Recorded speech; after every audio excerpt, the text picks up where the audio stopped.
Hey everybody, that was a weird introduction to the second official stream of the Ultime Decathlon 6.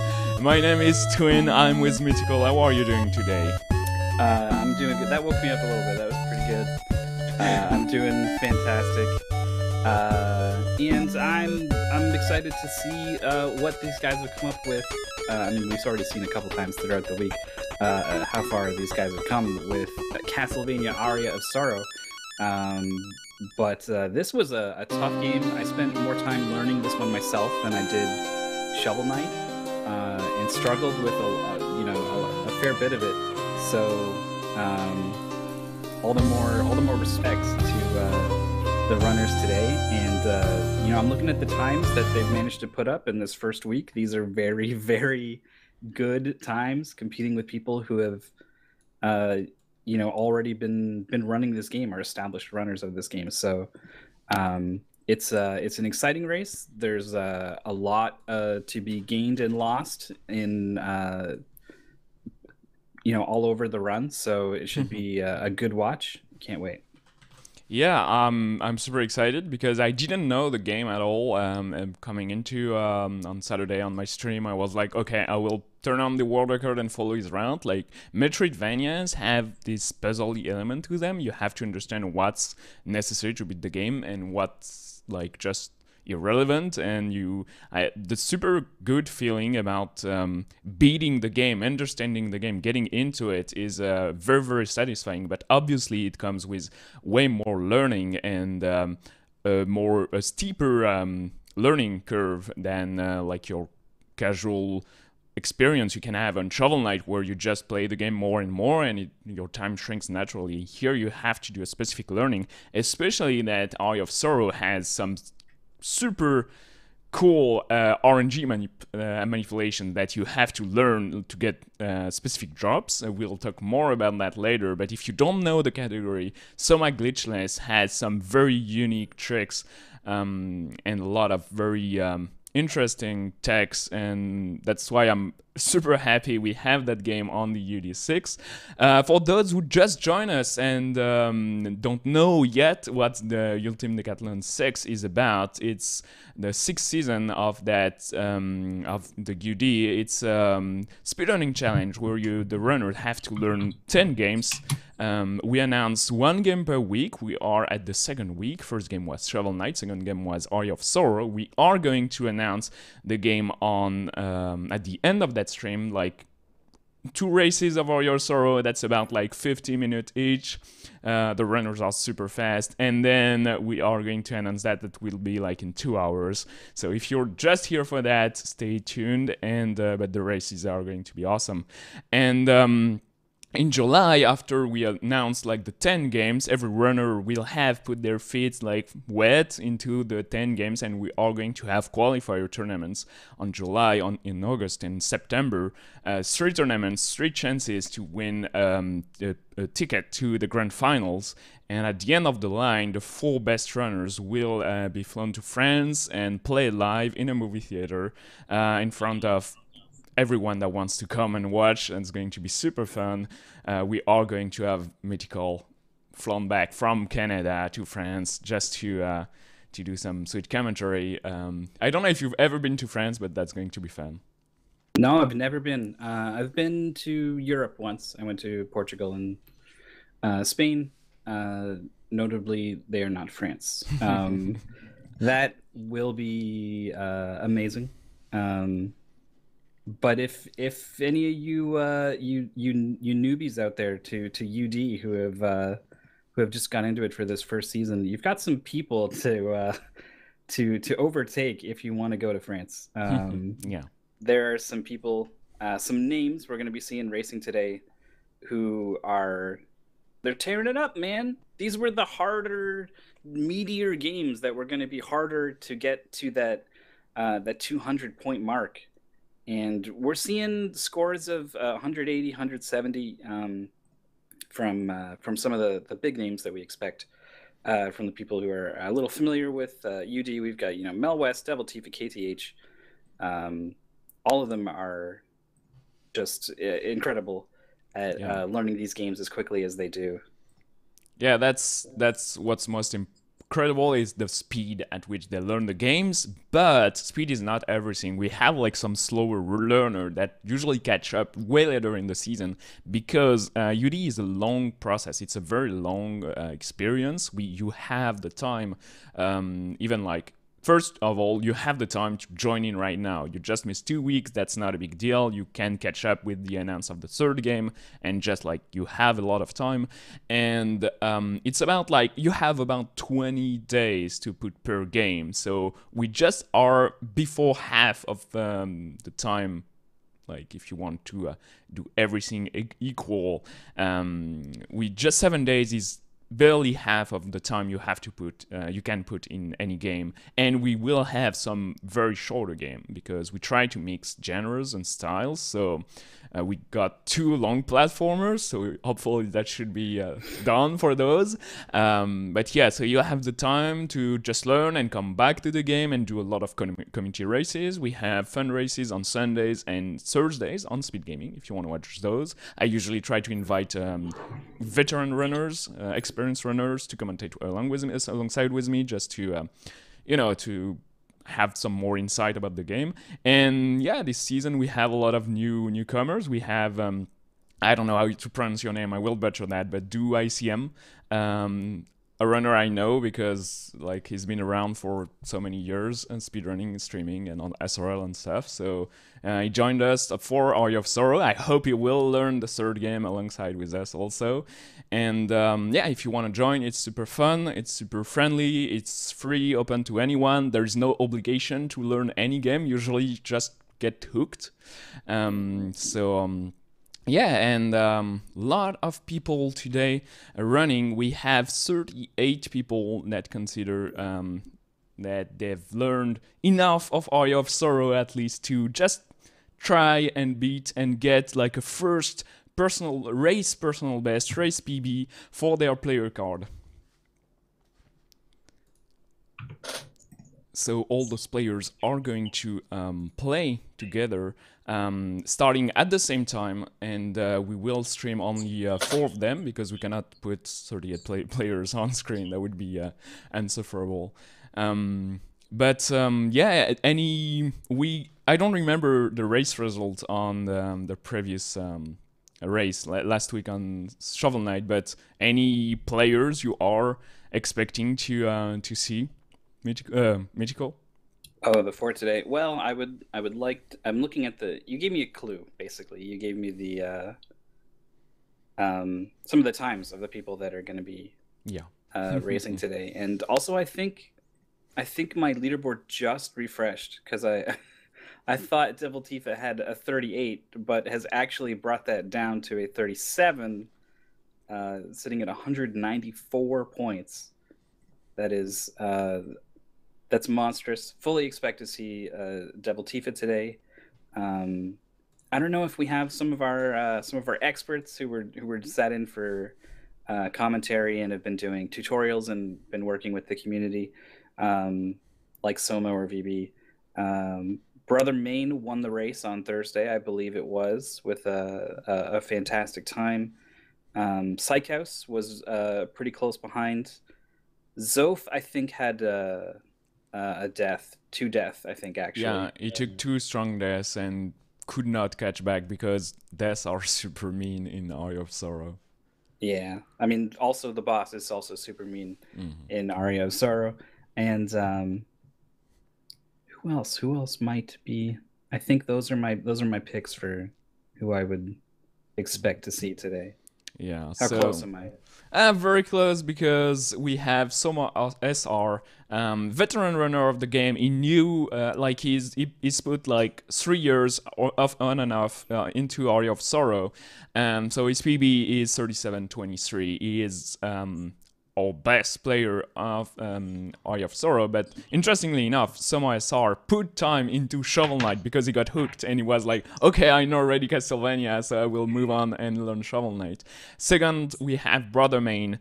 So yeah, he got a fantastic time on Thursday on Speed Gaming, like about 40 minutes, very incredible time. And his PB is down to 38 minutes 53. He did not put much time on Shovel Knight, so he does not get that sweet colored bar on the second game. But yeah, Eye of Sorrow, second place on the leaderboard, very good. Third place, Devil Tifa. So that's their PB. That's not the race result. We will race right after that. So yeah, Devil Tifa got super like double-edged sword on Shovel Knight. Same, he did his personal best during a race, so that's super good looking. And on Eye of Sorrow, he got a 39-12, but I think that's not updated because he got a PB like two hours ago, and we could not like print out a new player card right in time. But yeah, he is a very fast learner. And today, for a lot of people, the goal is to put like the best as close as possible to your personal best on the race PB bar, so the bottom half. So that's just today. They can do that up until like July. This is the only opportunity for Eye of Sorrow. So today is quite important if you want a good looking card. Ends off. Forced runner, we are going to stream today. His PB is barely sub 40, but yeah, it's those four players are very, very good at Castlevania. So that's going to be an interesting race. And as we were saying right before the stream started, Castlevania has a very interesting way of doing things. Like you have a lot of bosses, a lot of saves, and you have to like take some important decisions on whether or not you are saving, you are healing, and yeah, lots of stuff happening all the time. Yeah, we've got. You can see here a lot of the different souls that get used. This creeping skull here is this arm that comes out and deals a whole bunch of damage, kind of for free. It's kind of just active, and it's hitting where you're going to be hitting anyway. So it's like it's basically a huge DPS buff, and there are some clever ways you can use the timing on it as well once you're traversing through the stages. But the souls in this game are they are like you can just look once you get Black Panther and a hip grip going, you can really see this the movement options that open up that speedrunners love so much in order to put them to use, and pulling out the tools from their bag of tricks to traverse rooms and fight bosses as fast as possible is kind of the core of speedrunning, I think, in a lot of ways. Yeah, it's It's interesting. I'm super excited. I fear the most deaths, of course, because you don't want to die during a Castlevania The speedrun. That the will action or the the boss? at the action first, Oh yeah. like anywhere during the run, dying will cost you a lot of time. Although you have a lot of safe rooms, you can save, but that will cost time. You have to invest about like 7 seconds, maybe 10, entering and leaving the room, plus an extra 2 seconds to actually save. So you just waste, bam, 12 seconds for safety. But if you die, you lose like probably everything. And like think Super Metroid, if you die in Super Metroid in like very competitive race, your race is over, and you don't want that happening in a UD, because UD is about consistency. You are going at the end race 10 games in a row, so you want to be sure you can at least finish the run, or it will be done for you for the entire decathlon. Right, absolutely. I think we're going to be seeing safety saves probably for usually just boss saves, basically. Um, I think, I mean, there's definitely some really scary room. Maybe I take that back. There is that one save in what are the caverns? I want to call them crystal caverns, but I don't think that's. I And think I the made that up. underground passage. Underground passage. That's Yeah. totally different, but that is the place I'm talking about because it has that room that I'm talking about, and anyone who actually has learned the game knows what room I'm talking about. That room is a boss fight unto itself, and there is a save fairly close by. So I think boss saves and that one are going to be what I would expect, but I'm also totally prepared to be surprised on that front. Yeah. The players, in order to get these times, they've had to get very, very good, and so um, I can't wait to see just how good they've gotten, just how comfortable they are with a lot of the difficult stuff, a lot of the shenanigans, especially regarding some of these RNG manips. Um, that can also cost you a lot of time, almost similar to a death in some ways. I think it's mostly just Creeping Skull that'll do that because you can't do the quick reset. But we see Soma warming up in the Flame Demon room there as the players get ready to start. Yeah, so let's go. Let's dive into it. The run starts okay. Like you just wake up, you can skip the cutscene because all those players have like a complete save unlock, and you at the start you can get like a rare drop. Like if you hit the zombie on the 43rd frame exactly, you will get the base lord. Devil Thief, I got it. That doesn't help much, but that you know, helps you build confidence on the first boss. That's about it. So we got some stream delay on some ISR. Don't worry, he will catch back. It should be okay. First save is mandatory. Do not forget to save. It's very important. Yeah, you'll get to the menu to do a suspend, not like a full save, but like the bus reached my stop and I need to get off sort of save. That's what you do as part of the RNG manipulation that we're seeing the players do now, and it won't let you do that if you haven't saved your game yet. So that was a mandatory save. We're seeing the manipulation now. We're seeing something a little different that Brother Main is doing is actually hitting the candle. These 6 spears need to be thrown in a certain cadence with a certain positioning. They each need to hit 3 times. Backdash towards the skull, jump and hit. Creaking Skull drops for 1, 2, 3. Very And nice. Soma, the veteran, I think also probably not going to have any problems with it. So we're not going to run into that particular snag here on with these 4 players. It is a tough trick to master because you have to understand exactly what you're doing wrong or right when you get it or you don't get it. But once you know exactly what's required, you will get super consistent at it. Like you can get like a 95% drop rate, I feel. We see Soma doing the exact same thing. All those spears have to hit 3 times, so you have to throw them at exactly the right positioning. And yeah, here we go. Easy, good start because it's not mandatory, but it helps a lot. It's helped for more, easier boss fights and just deals an extra bit of damage you want to get later on. The players are also doing some more unintended tech They've all kind of gone past it mostly, but Soma's about to come on it here. We're seeing the backdash jump by backdashing and then jumping without hitting right, or I guess the direction you want to go. You get sort of increased height and speed from the backdash that you can continue into a jump, and so you're not really supposed to clear that gap without the flying armor, but it's just enough that this extra little boost from the backdash can get you, most importantly, over the gap and into this section. It also lets you get up to those ledges to pick up some goodies. Yeah, you want that armor just for extra safety. It helps you take like significant reduced damage on all the small enemies and about like 5 to 6 damage less on the bosses. It's mainly helps you survive like through the rooms. It will not, if you have to die on a boss, you will die anyway. So some players were considering not taking it, but it's just a 4 seconds detour, so it's not too much, and you have to do the menuing anyway to equip the creaking skulls, so you know you will get it on a race, I'm absolutely sure. And Brother Main just passed the first save here, right before the first boss, well, the second boss, so I hope it should go okay, but you know, that's just always something to think about. Devil Tifat does the same thing.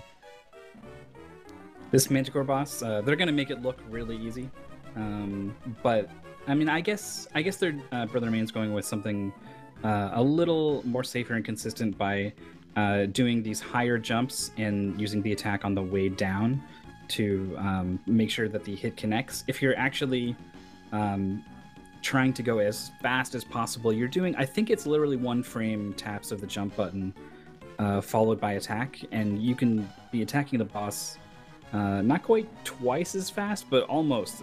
You can go quite a bit faster if you're super precise on your I don't even know what that tech is called. I'm gonna call it jump canceling, but yeah, it's slash canceling call, I think. You just, as soon as you hit the ground, your cooldown and your attack resets. So the task just like presses 1 frame the jump button and next frame the attack, and repeats as soon as Soma hits the ground, and you have like an insane DPS. But doing it with a controller, you will have like some heavier thumbs on your buttons, and you will not likely do 1 frame presses all the time, but you know, runners try to get as close as that to deal as much damage per second they can. We entered the study. This is a mandatory detour they're taking just to get the double jump. It will allow to get on some other places. Any category of that game will come around here. And we have our first random drop soul here, the Minotaur. It gives +8 strength, and people usually kill the enemy in order to get it, but sometimes it doesn't drop, obviously.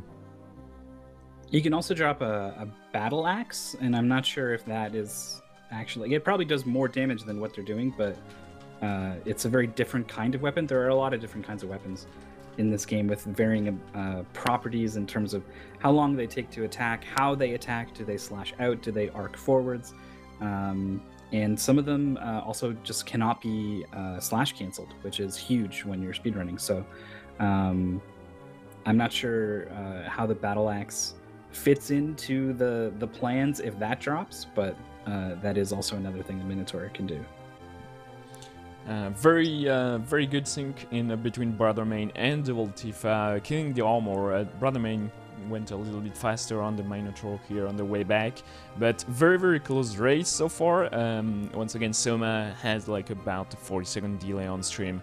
This will not impair his final time, obviously, but you know, it's very hard, and Fizzle usually on Speed Gaming does a very good job on syncing up the players. Here on the UD we have a slight different setup and we cannot do that, but yeah, bear with us, he will catch back because that's the fastest guy anyway, a bit delayed, so that's okay. There's a lot of backtracking in Castlevania in that route. You will constantly go in one direction and then go all the way back to the closest teleporter, and usually teleporters are at the start of the area and the boss is all the way into it, so you will take some time to backtracking. And yeah, once again, very good thing between Devil Tifa and Brothermain, because Brothermain took his time for the jump here, the backdash jump. Quite precise trick. Yeah, you finally get the double jump and you're like, oh good, I don't have to do those stupid backdash jumps anymore. And then you get to a gap that requires both the double jump and the flying armor, and you have to do it again. That one is, I find that one to be harder than any of the others that the players have done so far, but not too bad, especially compared with some of the other things you have to learn in this game. So pretty much all the players, just Zof left to go for, no, I think he's already past that now. Yeah. So everyone's past that. They're moving on, and they're heading to, this is the trip to the clock tower at this point, right? Yeah, so we are going to go to the clock tower very early, way before intended, without glitching the game, because you will see the platform has a weird property. What I want to point out is the HP of the players. Brothermain has 262, Devil Tifa has 209, Zof has 214, and Soma has 121. So all those players have to ask themselves, where will I heal? They have to get a save at some point. They have to drink potions. But yeah, before that, Devil Tifa is catching the flying armor, and that jump is possible barely because of 1 pixel rounded edge. I love that. Yeah, I was when I was watching the VOD and just kind of playing along, I got to that point and I watched it and I was like, okay, you just jump up there. And then I started trying it and I was like, I can't jump up there. And I realized, like, you know, oh wait, this is a secret. This is not supposed to happen. So I started copying exactly what I saw, and you're just kind of like brushing up against the wall and then heading forward. And eventually I'd kind of figured out, like, oh, you need to hit the corner of the platform because it's rounded on the edges, just a little bit lower, just a little. What I think it is literally a pixel that is all you need to with a clean double jump to get up there. So everyone here has made it to the floating gardens. I don't know if it's maze-like, really. Yeah, it's a little maze-like, especially in a game where you have a map. Mm-hmm. But for the players, it's pretty much just a straight shot to the left here till we get to the clock tower. Still very, very close between all those players. Soma is slowly catching back up. He does some interesting movement. He uses his back dash as much as possible to gain some frames. Like one successful back dash is about like a 5 to 6 frames gain, but if you do fail one, you lose about a second. So you have to be very consistent at those. But yeah, that allows him to, you know, grab some seconds here and there. And we get into the clock tower for Brothermain that didn't heal. He break the wall here to get the Mistletoe, a very good weapon against death. It does holy damage, and Death does not like that, so it's as good as it can get, being such low level. Yeah, it's kind of a blessing that it is here in the clock tower, and, you know, one room away from the critical path here. No major detour required, and I don't want to say it makes the death fight possible, because I'm sure if you were highly skilled, you could beat Death with your bare hands, but it would take forever, and it would be incredibly difficult, especially for our UD players. So Mistletoe comes to save the day, gives us a DPS boost, of course, for the boss that Brothermain is about to start here, but will also serve us for a little bit before we find another similar, just off the beaten path weapon upgrade. For now, death fight.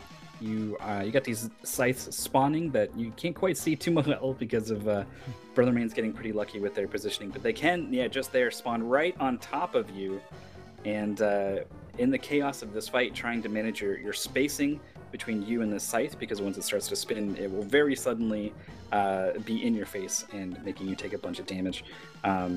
Very nice first phase here.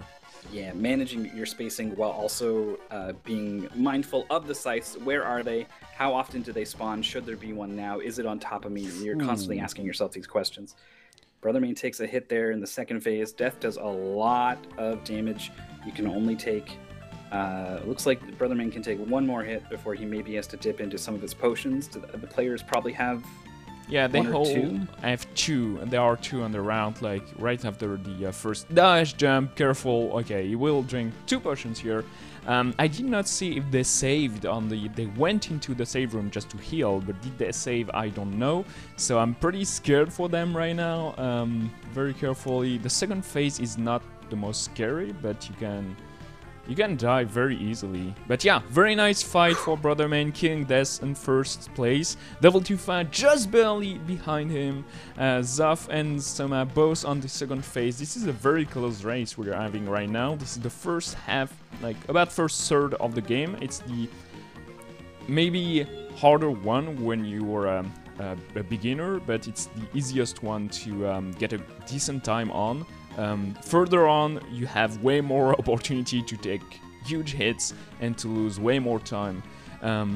Especially, we have that room coming up very soon, so we'll see how the player manage to get that. First, Brother Main takes a detour here to grab 2k. That will just be able, will allow him to buy 2 high potions. I'm going to cut that off my personal route for that game because it's... You take like about a full potion worth of hits grabbing it and just to buy like 2 extra, so it's... I know the world record takes it, but I don't like it anymore. Yeah, well, it's the timing of the damage. You take it now on your way back to the shop where you can get healed by... I forgot her name. The Shrine Maiden... your dear friend whose name I've forgotten. It's someone backdashing into the needle there, taking some damage, but has enough to take that damage. Like I said, because we'll get that heal once you get to the shop. So taking that damage just to get healed afterwards is pretty good. Backtracking through the clock towers, not as scary as going up the clock tower. Certainly some things can happen, but you can fairly reliably get through, and that money will let you get a potion that will give you health when you really need it. When there are, something goes wrong in a boss fight, you're almost kind of banking that health. Something very important is buying a lot of Mines Up.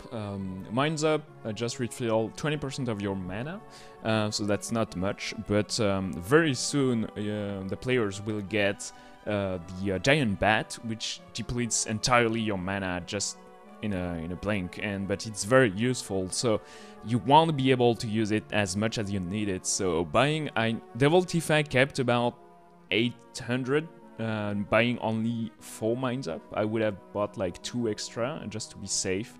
And players do follow like the tutorials and the round that have been given to them, which say, and one of them says 4 Mines Up. I would recommend to get as many as possible because you will eventually need them, and if you don't, well, that's just like 2 presses on the menuing, so that's not too bad.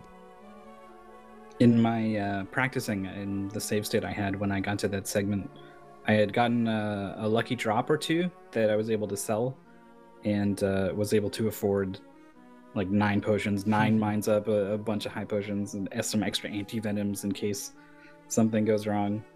And that proved to be quite helpful for some of the later stages. So here's the Rahab's sword, which is a sort of ice elemental, I guess. Yeah.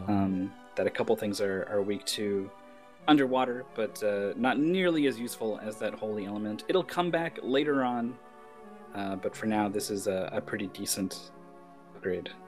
Yeah, the route is pretty much grab anything you have on the route, and it will eventually be an upgrade because you are just going deeper and deeper into the game, and the game is nice enough not to drop you like a bad weapon 20 minutes into the run. That would be possible though, and yeah, we are making it into, look at just brother main screen, it will, like, this is the worst room in the game. You have those Medusa head, like, random spawns, you have that giant demon flying at you, and yeah, he makes it look super easy. We'll see how Devil Tifa makes it on the bottom left corner.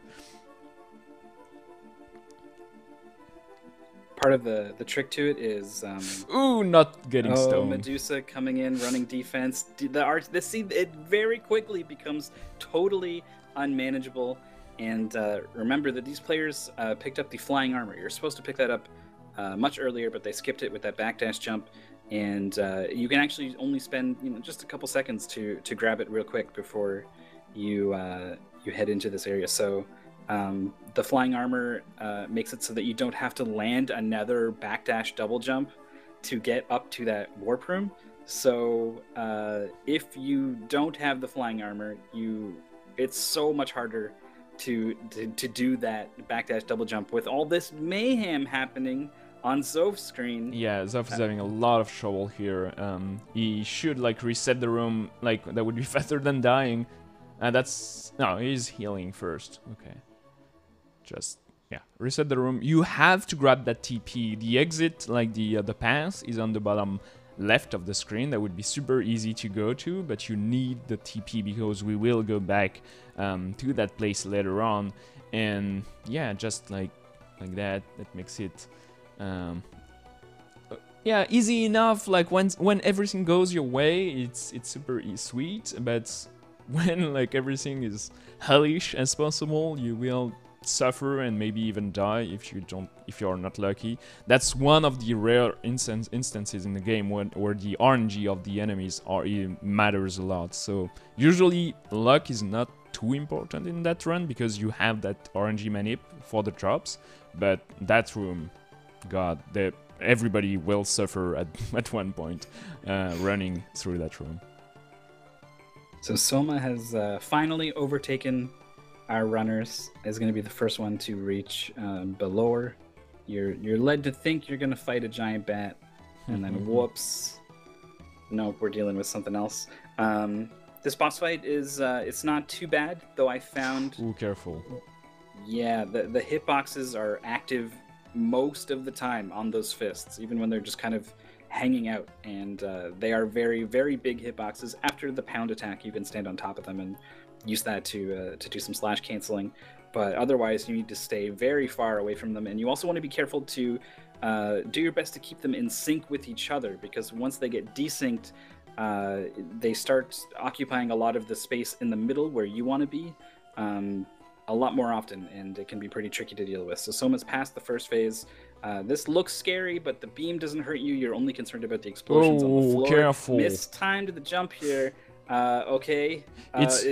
It's scary. It's super easy to get double killed also by that flame. If you kill him, you have like that freeze frame, and you can just get down into the fire.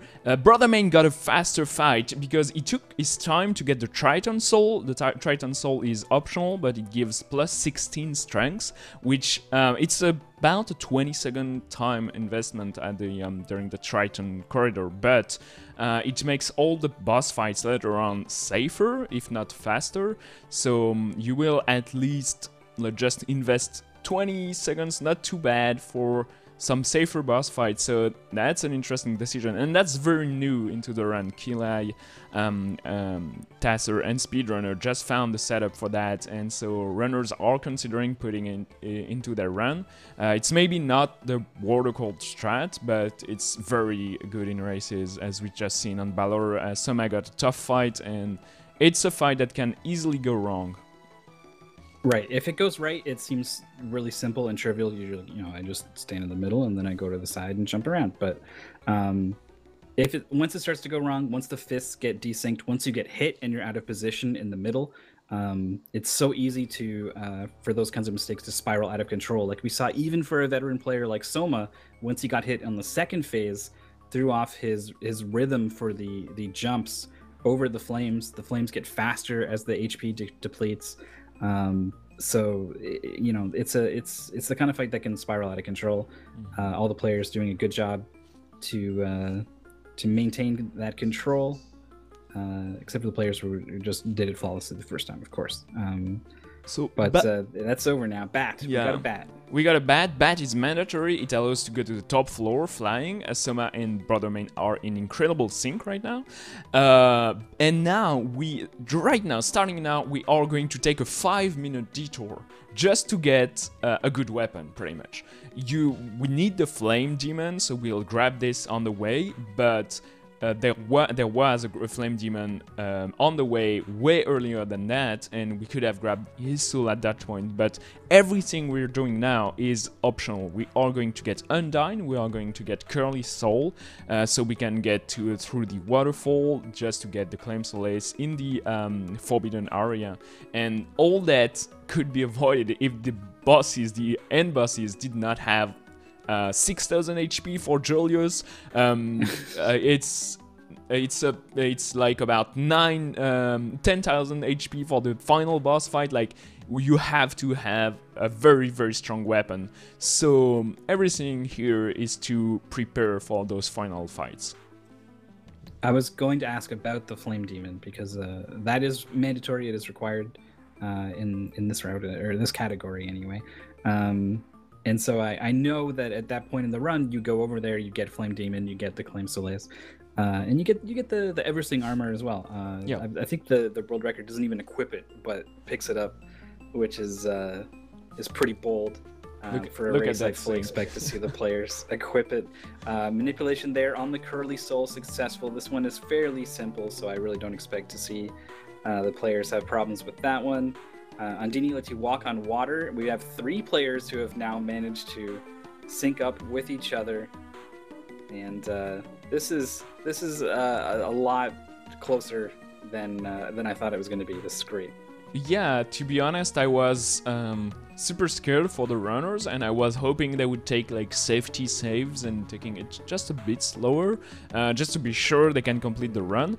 But no, UD runners don't even care about safety. Like, they're just going full ham on those that top floor right now. Oh, careful, Brother Main, taking a strong hit. When you get hit, you take a knockback. They will never stop until you touch the ground. So if it has to throw you into the abyss, it will. Like, it can be super annoying. So yeah, Double Tifa taking the first place right now, and going into that room again, and that's why we got that TP earlier. It's just so we can get to the Forbidden Area right now with Undyne and Curly. Man, the double, I forget which enemies those are. I think they're Lubicants, but the trident back and forth flying demon guys that the players had to deal with to get into the warp room. That's another room that's pretty nasty. I think the players are probably going to take the time to kill those enemies, but it is faster to avoid them. The world record does some incredible back and forth dodging and still takes a whole bunch of damage. So it's pretty scary. Soma is setting up to use the Curly Soul here. He didn't get enough mines up. I told you, get a lot of mines up, and you need to be full in mana to go pass through that waterfall using Undyne and Curly. Well, any transformation, but Curly is the easiest one to get. And you can get through the waterfall here and get to the Forbidden Area, getting everything. Everything is a very, very solid armor. It will reduce all the damage you take in this area. Everything hurts like a truck right now, so you want to dodge anything, and you want to take as little damage as you can.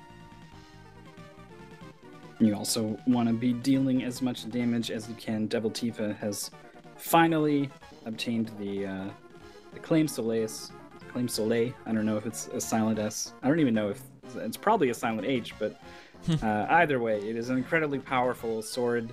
Damage-wise, stat-wise, and element-wise. It is Holy Element, and so we saw how well that did against Death. Holy happens to be good against most of the end-game demons that are around, so it is incredible damage boost. We're going to see, just look at this 200 damage to the Flame Demon, and yeah, didn't quite get the Flame Manip here. This is the Flame Demon soul we need, another manipulation to get it. One attack 2 as soon as he appears, backdash, finish him off. There we You go. want to finish the demon off before he get his wings fully deployed. He will blink, appearing, then he will deploy his wings, and once they're fully deployed, they will flow back and forth, and you want to kill him before that. So the timing is quite precise, and yeah, here we go. Before the wings reach the top position, you want to finishing off. And the reason for that is just that RNG does not change like every frame. It just changes based on your behavior and enemy behavior. So each flap of the wing is a new take on the RNG for this game, and you want just to beat him exactly at that moment. You do one slash before hitting him, and then 3 slashes to kill him, and that will put the random number generator exactly where you wanted it to be. The Flame Demon has a 12% chance to drop, so you basically have to get the exact manip, so you can get it 100% of the time. But that's not too bad of a manip, to be honest. The worst is just coming, because now we want to become Dracula, so we have the giant bat, Dracula is a bat, we have the Flame Demon, Dracula is a demon, but Dracula also drinks blood, and for that we need the Succubus soul, and that manip is tough. Yeah, this was, I mean, I think Creaking Skull's the hardest, but that one aside, absolutely Succubus. I had so much more trouble getting this one down compared to the others. I don't know if it's just a matter of precision. When those wings come out, there's just a certain amount of hesitation that goes into it. Devil Tifa has found it, has got the Succubus soul first try. Everything for that manip is about getting the Succubus doing the correct thing. So for that, you have to be at the exact right place. That's what Soma took like his time to get on the right pixel. And then the timing on the sword slashes are just for the Succubus to get the correct behavior. You want her to come towards you, but not do any attack. So just stay at the same like animation. Like animation is a very strong term for just like one sprite moving towards you, but you want like that exact behavior. And if she flies back, that's over. You have to sleep and to do it over again. So it's quite precise, the timing and the positioning, just to get the correct manip. But Soma finally gets it, and Devil Tifa is in the Graham fight.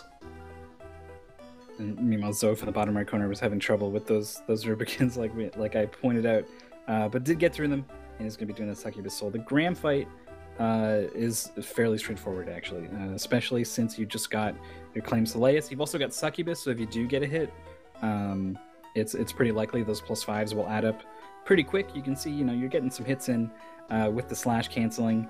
The Claim Soleus has a fairly big arc here. So it's quite generous in your positioning, and even when you're crouching down to the side there, you can still connect with Graham in the second form. But that long attack animation means there's a different cadence to slash canceling it than some other weapons, and so you're limited in your attack speed a little bit. But honestly, I think it's right around what's comfortable to press on the controller for how long your typical quick tap will put you. I found it to be pretty much perfect for that. Yeah, something important is that you can slash cancel with that weapon, even though it's a super huge weapon. Some bigger weapon in the game, you cannot do any slash canceling with it. You will have that as soon as you land on the ground, knock down like timing, like you cannot do anything, and then you can attack again. And the second important thing is that Graham on the first phase is just vulnerable on the head, so you have to have a weapon that hits in like exactly at that place, and you want to be sure you have like that sweet arc that the Claim Soleus gives. But right after Graham, if you have equipped the correct 3 soul, you will unlock the like last part of the game. You get the Black Panther, the Dracula's Tunic, and Black Panther is probably the best upgrade any Metroidvania has ever invented, to be honest. It's the best thing. It's like, what if you could do Samus's speed booster, but just from a standstill, and also you can jump and turn around, and it also, I mean, I guess the Shine Sparks do kill people, but it's a lot more manageable than say a Speed Booster or a Shine Spark, and it's super fun. Just look at it. Yeah, it's very nice. You get the hippogriff at the same time too. It allows you, if you tap the L button, the shoulder button, to just fly vertically, so you have all that movement possible at the same time. The hippogriff, the Black Panther, the double jump. You can even slash if you're in the air, not stopping. So like it's very, very nice to use, and that's a very good like end of the game upgrade, because if you have to go back into the castle and do all that backtracking, you want to be able to do it fast, because at that point of the game, playing casually, you probably like know everything already, so you just want to be able to go fast. Shout out to the best skeleton in the game, just on Devil Tifa screen, just right here. He has a little cape and does some quick. That's the kicker skeleton. Yeah, it gives you the dive kick, and it's a lot of fun to play around with. It's not very fast, and it's got a pretty high drop chance. So if someone really wanted it, they could probably kill him and get it, but not integral to the run. So see a kicker skeleton. Someone else who has a dive kick is Julius. Actually, Devil Tifa in this fight has unequipped the super OP Claim Slayus, because this is a vampire hunter. Man, Devil Tifa's just getting whacked in the face here 3 times. Gonna have to heal up, and you only got so many health items here, so this is pretty scary. Well, mixing in the Balor Punch, I didn't know that was a thing. I like to see it. But the weapon switch here from the Claim Slay to the Calibolg that we picked up just after the Grand fight, specifically for this fight. The Blessed Vampire Hunter doesn't take much damage from the Holy Element, and I think we've actually got a Dark Element weapon, which is his weakness. So even though it's quite a bit weaker stat-wise, the element difference is a huge damage buff. So yeah, speaking of damage buff, we have like 3 different fights going on. Soma does not have the Triton soul equipped, so he does only 59 damage. Brother Main got the Death soul and the Triton's soul, so he does like 15 damage per side hit him, that's just random, and 70 per sword slash. And Devil Tifa using the Balor Punch that deals about like 190 damage, so that's a lot, plus the Triton soul, so he does like hurt a lot. He deals 72 damage, so that's 2 more than Brother Main, but that's just because he killed more enemy on the way, so he is higher level. You are so under level during that entire run that just 1 or 2 enemy kill will give you 1 extra level. So sometimes it's never worth it, but sometimes you will end up dealing more damage than usual. Yeah, the stat ups from leveling up are quite minor. I remember you stopped by my stream when I was doing my first playthrough, and you saw my HP, and you were like, "Wow, you have like 200 more HP," which is a lot. That's like 2 hits in a boss fight like this. But it was also the experience I had gained from fighting absolutely everything in the entire game, level 42, right? So even spending hours leveling up all that much will lets you take 1 or 2 more hits. So pretty minor impact in these level ups. We got 1 Julius down, 2 Julius down, Soma now working on it, Zoph as well. So that's a long fight, and Soma dying. No! My goodness, Soma, what was your last save? I hope he saved before Julius. Tell me he did. Yeah, okay. He's got Black Panther. Oh, okay. Yeah, perfect. That save is right there, and this is a really scary fight. So even an incredibly strong player like Soma did throw the save down, so is going to be able to finish here. But if Zoph finishes off the end of this fight, then likely going to be finishing in 4th here on stream. There's a lot of people racing in today's tournament for this game, the 1-week tournament. We've got 4 on stream, and we're going to be doing 2 races today, and your points from both that are going to get added up. Total's going to be the total from both races is going to determine our winner for today. So Soma's got another chance, and every second matters in UD. Even if Soma, like, let's say this was a 4-way race or something, if Soma, were to get fourth here, it's not fourth and you're out.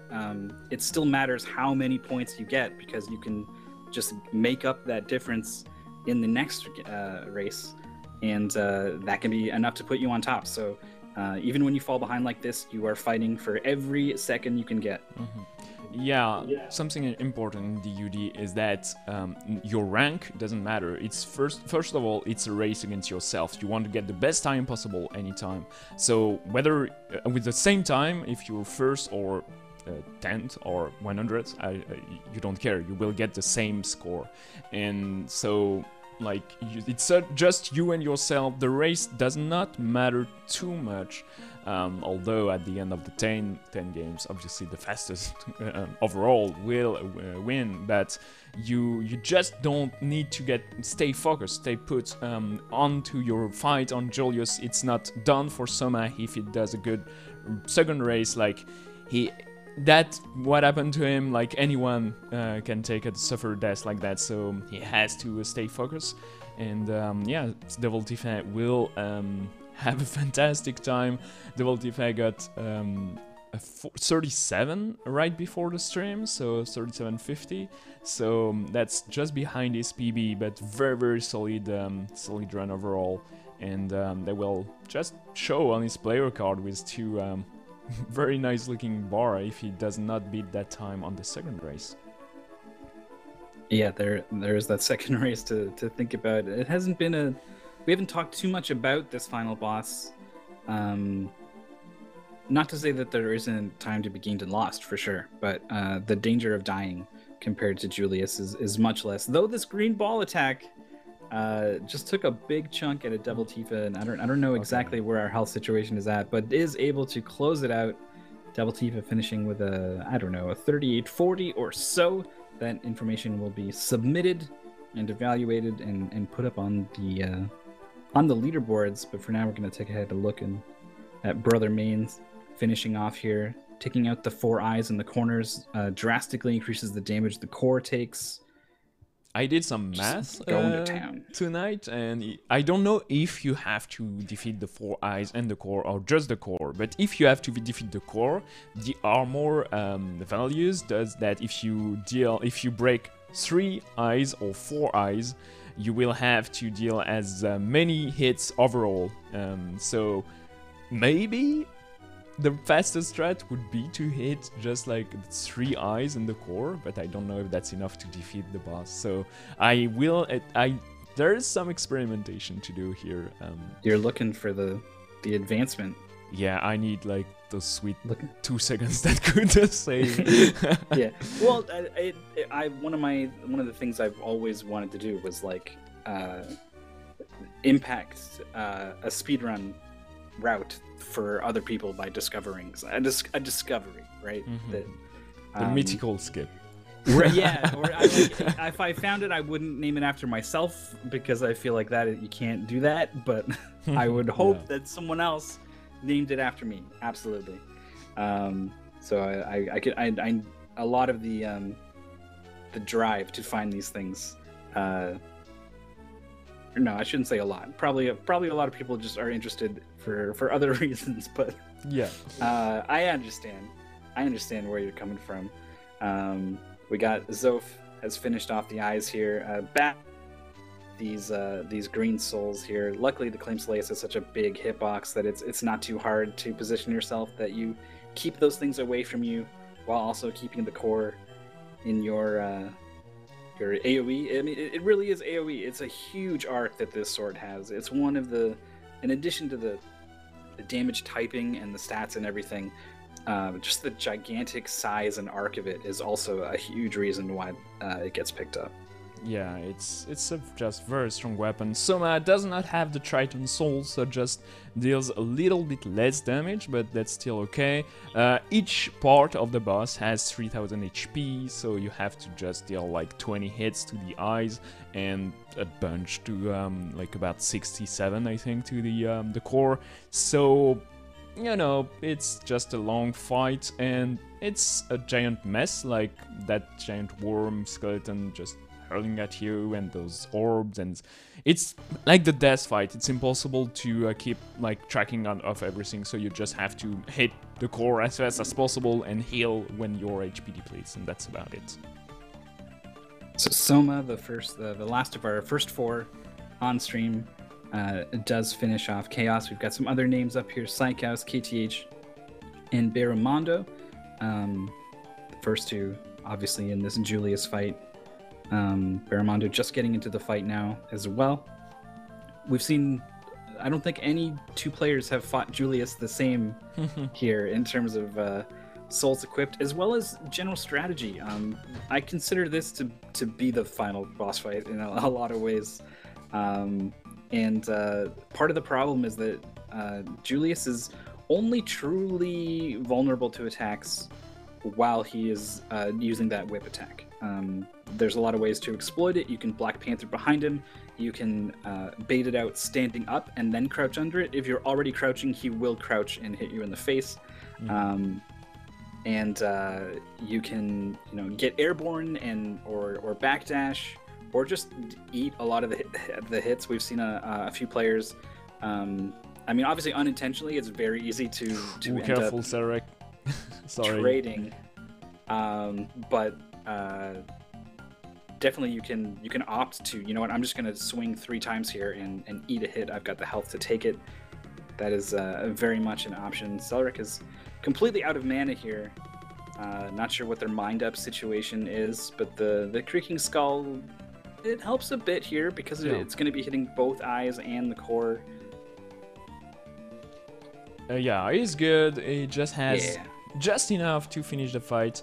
I like that you mentioned that Julius could be the final boss, but because I would not mind it at all for the run or even the game to stop there. The Chaotic Realm and the Chaos fight are just a bit underwhelming after Julius fight, which is way better and way more, way more interesting, I feel.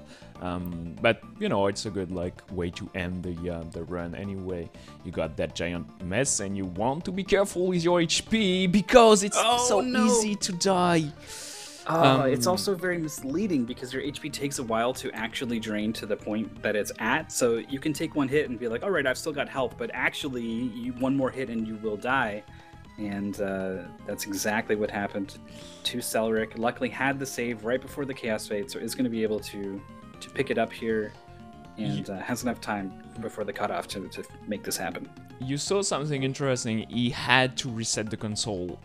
You never want to see the game over screen, so as soon as you game over, you should reset the console. But here, specifically, you have to, because if you die during the Chaos fight, you just have the bad ending, and that's not something you want. We want the best ending. We want to kill Chaos, so that would take, if you wanted to wait and do Chaos again, you would have to wait for the entire credits to go and see the entire ending, and then it comes back to the save. So as soon as you die in a speedrun, just get all your stuff together, your mind back into the race, and just reset the console and you're good.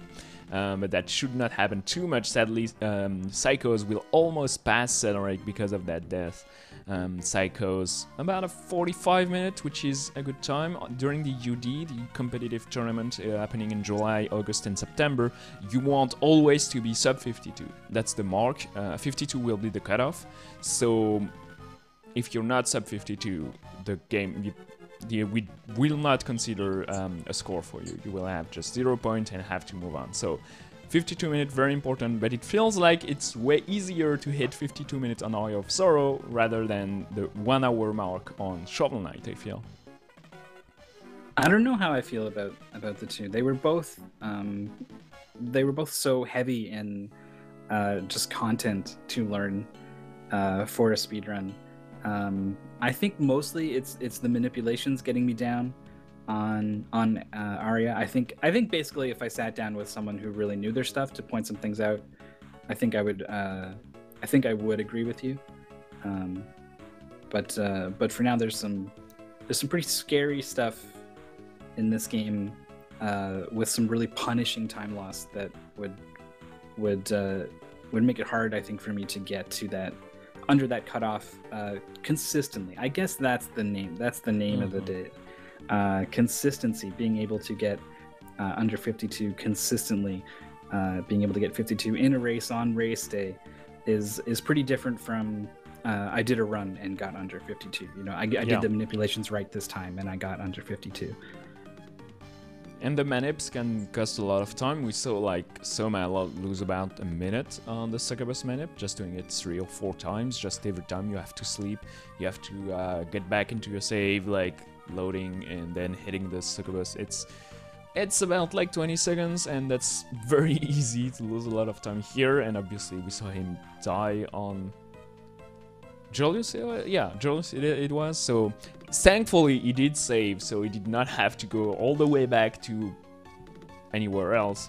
But yeah, you want to be maybe play a bit safer than on Shovel Knight. I think it will be easier to be consistent in Shovel Knight. Once you get down to 55 minutes in Shovel Knight, even if you die a bunch, you will never get up more than 1 hour up. Maybe I'm wrong, but that's my general sentiment. So we got Vlad into another Julius fight. One of the things I really struggled with against Julius is that anytime he's jumping, he's a threat because he can dive kick, and you don't really know if he's going to do it or not. And when he's dive kicking, his active hitbox is very big. You're probably going to get a boot to the head. So he's very dangerous while he's jumping. He might look like an easy target while he's up there, but he's not. And it's the same is true of his slide attack. He telegraphs it with this back hop, thankfully. But see, just there, Vlad got hit by it. And the part of the trouble is you'd think after committing to an attack like a slide attack, that would be a good chance to strike afterwards. But Julius is active and immediately going to go into whatever his next action is as soon as the slide ends. So you're forced to just kind of wait and watch. It's not really something you can capitalize on. Yeah, to be honest, if Julius was doing only slide attacks, it would be unbeatable. Like, his attacks are very powerful, and that's why everybody is, I don't know, a bit afraid of Julius, even though if you take it slow and if you drink a lot of potions, like Vlad has a ton of potions, so he should be fine. But if you take it slow, it's okay, but no one wants to take it slow, so you will try to go ham, and that will usually like cost you know, some health, and you can get chained pretty fast, like taking a boot like to the head right now, 100 HP gone, and so on and so forth. So very careful. The MC on the bottom left of the screen doing the exact same fight with the Black Panther, which helps to go through lots of attacks and just hit him from the back. And it's tough. You don't want to be too far away from him during the second phase, because if you do, he will throw crosses at you, so you usually want to be close. But yeah, it's dangerous, man. Yeah, I wasn't too happy to see MC taking the end of that fight the way he was. I was like, no, you can't, you need to be closer or you're not playing Panther, you're gonna get hit. But was able to clutch it out there, made it happen. Is going to be moving to the chaotic realm. 52 minutes is the cutoff. I don't think we're going to see MC get there. We got Phoenix and Vlad also racing through the chaotic realm, a race against the clock to get on the board with that 100 points. Like you said, very, very important for these for the tournaments and the competitions to come out and get under that 52-minute mark. But if that intimidates you and you just want to, you know, learn the game and have fun, don't let that stop you. Yeah. You can still submit anytime over 52 to the leaderboard. There will probably be a lot of people over 52 on the leaderboard for a long time, really, until us normal human beings who aren't the Devil Tifas of the world finally get a grasp on this game. And do want to just remind everyone that participation is still, this is open all season long for newcomers. Only 2 games have been announced. 2 weeks have passed by out of 6 months or whatever. So yeah, still absolutely plenty of time if this looks like fun to you. to get involved. Links are in the chat all over the place all the time, but just in case, I'm going to go ahead and type them in again. Ultime Decathlon to get signed up, and then the Discord is the best place, I think, probably to get in there and get oriented on what's going on. Yeah. About that 52 minutes mark we are going to hit right now, during any community event or fun races, you can go for as long as you want. So today, Vlad, Phoenix Eraser, DMC are maybe going to take a bit more time to submit, like maybe a 53 minutes. But obviously, like if you want to compete later on the year, you will need to hit that mark. But you can, like, we will do on the side of the competitive tournament, we will do like fun tournaments if you don't want to be like involved in any competition. If you want to do it just for fun, you can. Like lots of players are very scared by the format because, you know, it can be overwhelming, but you know, it's okay, we have the time. Just like everybody's learning, like if you follow the game Aria of Sorrow right now, every year you have like about 10 to 20 streamers all the time learning, grinding. So it's just a fun community to be part of, and just like giving the time to the player to submit their time, and we'll see how well they've done. I think our four main stream, the Brother Main, Devil Tifa, Soma and Zoff did very well, so they will probably come back for the second round. We just tried to put like the four fastest, but I think they were the four fastest, so we'll see right after this, and it's going to be a good fun. So the second race is again Aria of Sorrow, and yeah, it's a scary one still. Like I'm surprised, I'm amazed Soma died that long. I was just about to say that the slowest of the four we had on stream was Soma. So you might think like, you know, oh, maybe someone else did better than Soma off stream, but that was a very uncharacteristic. I mean, maybe not uncharacteristic, but an underperformance, I would say. Soma is an incredibly skilled runner, and obviously it can happen even to the best, as we saw. But Soma is, you know, one of the best. So I'm going to be curious to see how Soma approaches game 2. Is it, you know, business as usual? Probably, because once you've put so much time into a game, you have a certain way that you do things, a certain way that you approach things that is, you know, ingrained in you, muscle memory sort of situation. So most players, I think, when you get to that level, just stick with what they know and rely on the consistency of that muscle memory. But you know, who knows? Maybe Soma opts for a different safety save or something. Will be interesting to see the adjustment. Okay, so let's see the result. For our first Castlevania Aria of Sorrow, we had 38 people registered. A lot of them did not yet beat the game, so they will take the time. Devil Tifa came in first with 188 points. For reference, you have like 200 points at 37 minutes and 180 at 40 minutes. So yeah, that's linear, so that's the time we saw him get. Brother Main at 185, Zoff at 175, and Soma at 137.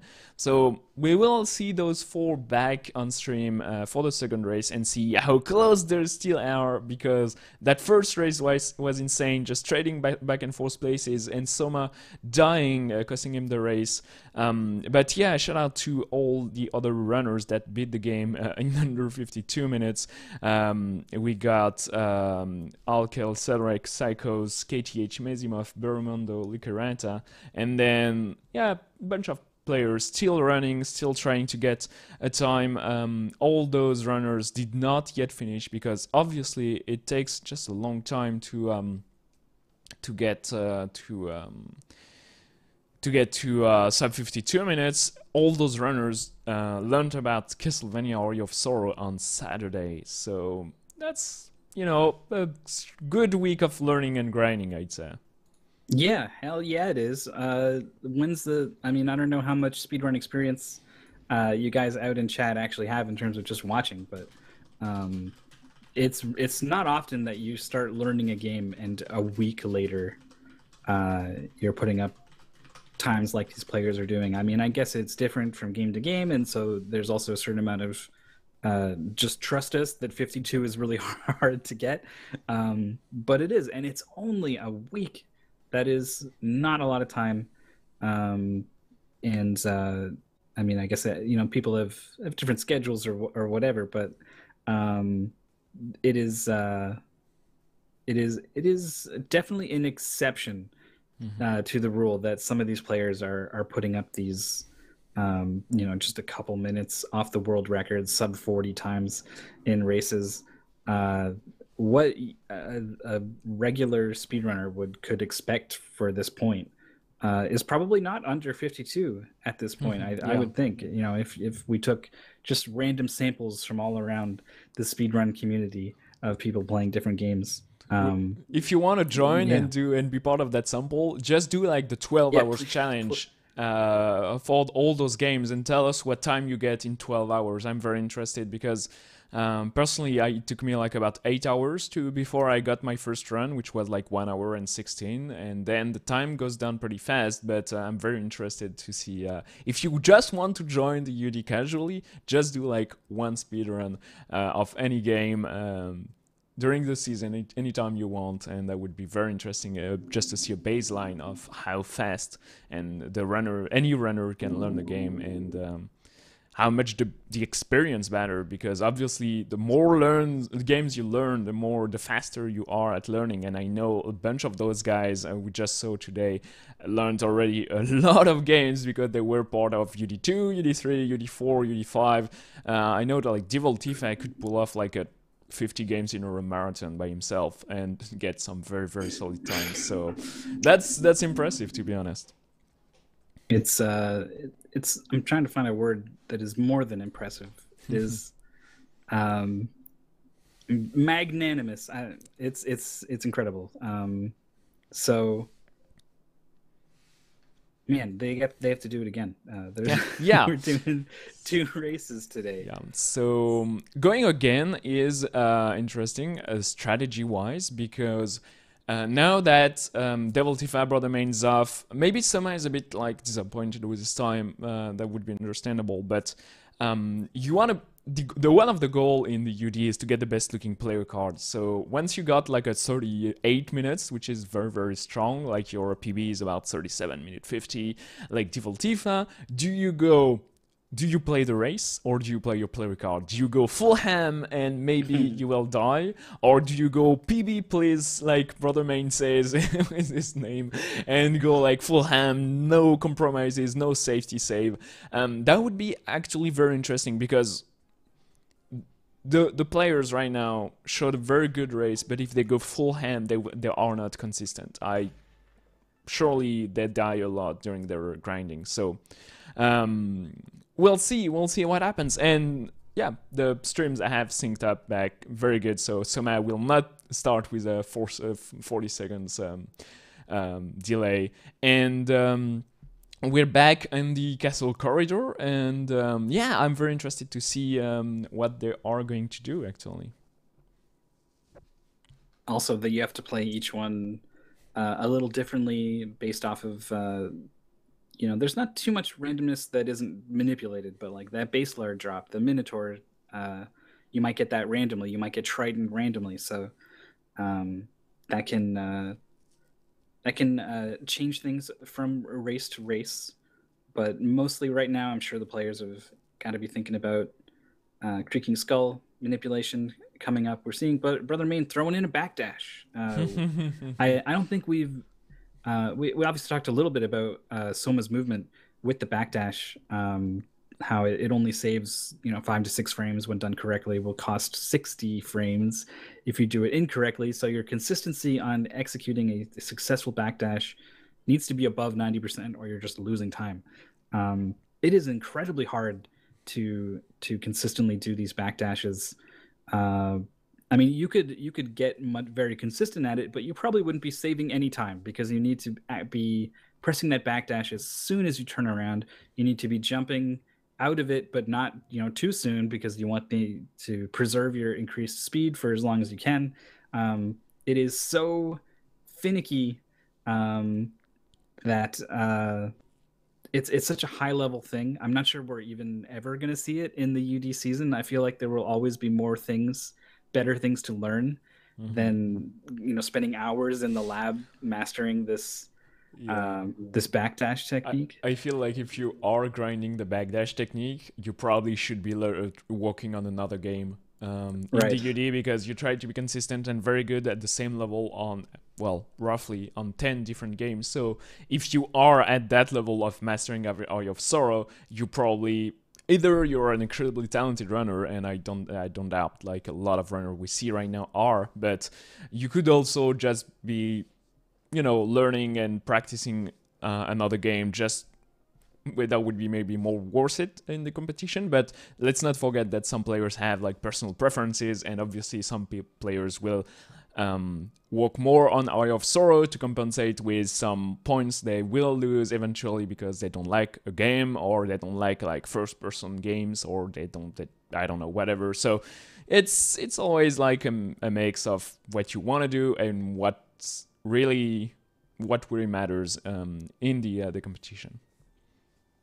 But Brother Man's going for it, and some of these straightaways he's been playing around with the backdash, and they look good enough. I think it's at least coming out equal, if not gaining a bit of time with the backdashes I've seen from Brother Main, who has been putting up some of the best times Oh, and yeah, of this just week. feeling And two there right it now. is, of course, the perfect Oh, timing. Does Brother Main not have Creaking Skull? Because that will take care of the giant skull. One swing of that and one hit of whatever weapon you have equipped will finish it off. But okay, just didn't have it equipped. Thank goodness. Freaked me out a little bit. But we're going to be getting into this Manticore fight. yeah, Soma entering first with the best like oh, getting poison here is very bad. Poison Oh, is a weird status in Eye of Sorrow.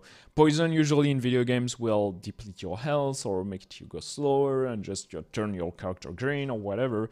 In Eye of Sorrow, poison makes you hit. You're weaker and you have less defense, so less strength, less defense, and yeah, that's weird. And I agree maybe with uh, some who say it's maybe a weird translation or just like weird way of implementing poison, but whatever.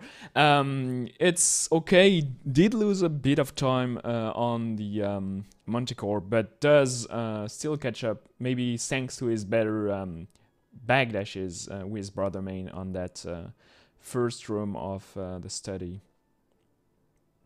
yeah. Soma also is very very good at the precise slash canceling. Everyone is gotten to a really good place with slash canceling, but Soma is at a little bit of another level, able to do it in moments and places where I think a lot of players aren't going to opt to. Like it goes for some on the Julius fight when it's really easy to get locked into the floor and eat a hit, and on the Manticore fight is able to more consistently get those one frame hops. I mean, maybe some of them are two, but is the hits landing on the Manticore were quite a bit faster for Soma, and the poison happened halfway to the back half of the fight, so was able to clean it up without too much trouble here. We didn't get to talk too much about the great armor. It mostly just kind of got slashed to death in the ankles. I mean, it's really Creaking Skull that's doing the work in this fight. Brother Yeah, Main gonna it, pick up the orb there. in that fight, the players that have the base lance, so a weapon that is very strong against Manticore, are going to lose almost as much time they gain on the first boss, on that boss, because you cannot hit him except if you crouch and slashing just in front of him. Whereas with the sword, you can just get past his shield and do some extra damage. So I'm always curious. I need to time this out to like should you maybe, if you have the baseline, do a quick menuing and get the short sword equipped anyway? I don't know. Anyway, the Cracking Skull does like 10 times your damage pretty much, so it doesn't matter too much. It's a very strong soul to get so early. That's why everybody's trying to get it, and it makes quick work of the first 2 bosses. Yeah, all the players are done now. They're on the return trip. I really like that strat where the Creaking Skull hammers on all 4 heads of the Bone Pillar, and then you slash the 2 on the way up and land on the other ones. Brother Main go for something a little different there, walking straight on top. This is one of these sequences where there's more time to be gained and lost than you'd think in how you approach these enemies, and there's also a lot of trade-offs going on in terms of speed and safety with what routes you take through these rooms. Sometimes players, could be going faster, but they're choosing not to, specifically because of the risks associated with it. Getting hit one last time before the doorway transition is Brother Main on that tricky backdash double jump. Yeah, he failed it once, which cost him a bit of time letting Soma. Oh, and Devil Tifa failing too. He was very synced up with Zoff, but no, he failed it once, sadly. So that cost, about 4-5 seconds. You want to be mindful of that. And usually, if you fail, you're gonna get hit. If you get hit, you lose some HP. If you lose some HP, you will need probably to refill at some point. So all the time loss stacks up, and that's why you really want to avoid all the damage you can. Soma and Brother Main very close together. Soma, I like what I'm seeing from Soma here. I was wondering where they were going to be at after the death in the first race, but throwing in all of these backdashes, chaining them together, it's really easy if you're not really feeling confident in your play to just not be doing this. But Soma is kind of feeling himself here. Yeah. The question, I'm wondering, will the players take the flying armor? Because it makes it safer, so for the first race, I understand. But yeah, okay, Soma goes for it. I'll just, keep an eye on Brother Main. Because I would understand not going for it. But yeah, those players get it. So they have, the Demon Room easier, which is, I understand the choice.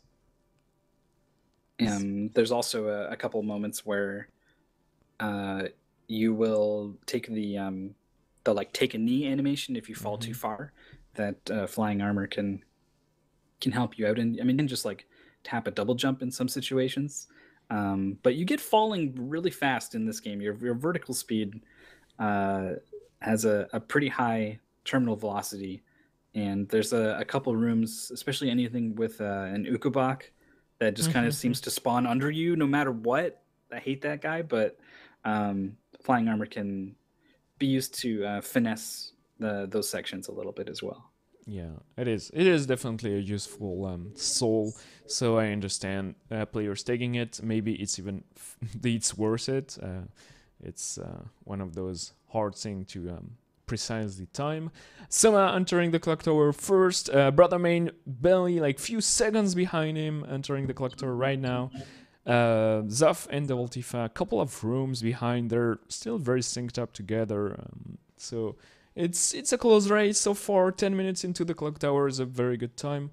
And we'll see Soma probably skipping the safety save as he has all his HP and mana. And Brother Main does the same thing, but with only 154. That's actually very risky. He may have to heal with a potion before entering the death fight. So that could be interesting. Yeah, there's a couple harpies, mostly. There's I don't know what, it's not a gargoyle because I think that's later on, but the green one coming up here that you kind of bait out a little bit. This harpy in particular is one to watch out for, but nice double attack Creaking Skull. Also taking a moment there to use the Creaking Skull to take out the Valkyrie. All right, we're moving really well through this clock tower, so I think Brother Main is going to be making this low HP strat worth it here. Yeah, he actually passed Soma in the clock tower, which is amazing to me because it's a tough place to navigate. He will waste about 10 seconds to save here, sadly. So Soma will make it first to the start of the death fight, followed very closely by Brother Main. Devil Defy is just one room away. He will probably save two before the death fight, or just at least heal, especially taking that hit right now. Yeah, just healing, okay. Oh, the sync between the players on the left side, and it's kind of on the right side. Once this fight gets going, it's kind of hard to tell how far along the players are. I don't think we talked too much about this magic attack that Death does. There's two phases to this fight, but there's kind of a hidden phase in between where Death stops spinning his scythe most of the time and mostly does this magic attack that will rise up from underneath you, so you need to keep moving. You can kind of tap the D-pad a little bit and careful.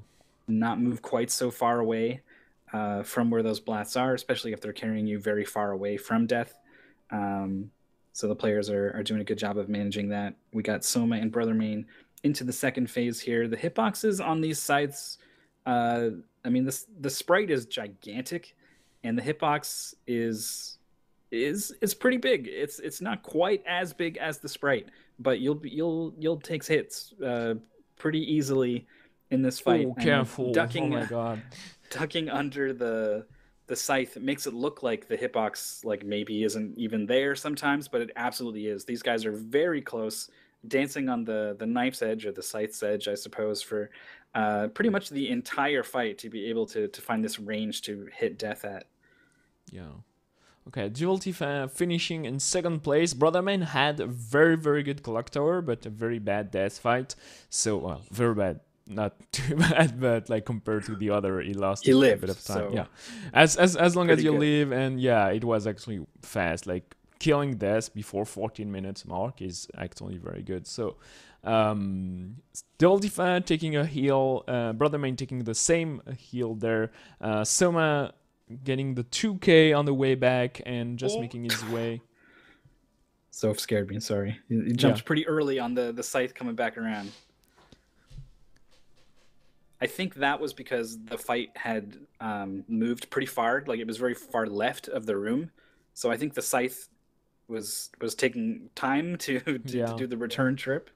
Maybe threw him off a little bit, but had the timing on the double jump just enough to get over that scythe. You have to be looking for that during the death fight, because each time he does like the mid side swing, he just goes back a little bit, like a few pixels. Each time he does like the full sit going around the room, he moves up a little bit. So those slight movements, if he changes the same attack over and over again, will change a death positioning quite a lot, and you have to just get an eye on that and get your timing right just to dodge the attack that could come after. So yeah, good for him not to die. Going to the shop for Soma first, buying the War Fatigues. It's a very good armor that also increases your strength, so that's the best like speedrun armor. If you anyway, as I was saying earlier, armor will not save you even one hit during the later boss fights, so it's okay just to buy the one that increases your strength. And then buying a lot of mines up. Yeah, I like to see those 6 mines up on Brother Mainstream. Very nice, just to be sure he can heal his mana back up whenever he needs it. Yeah, the players are on their way to get the giant bat, among other things. And like we mentioned in game 1, it chews through your mana bar pretty quick. And if you could, you would be in that bat form all the time.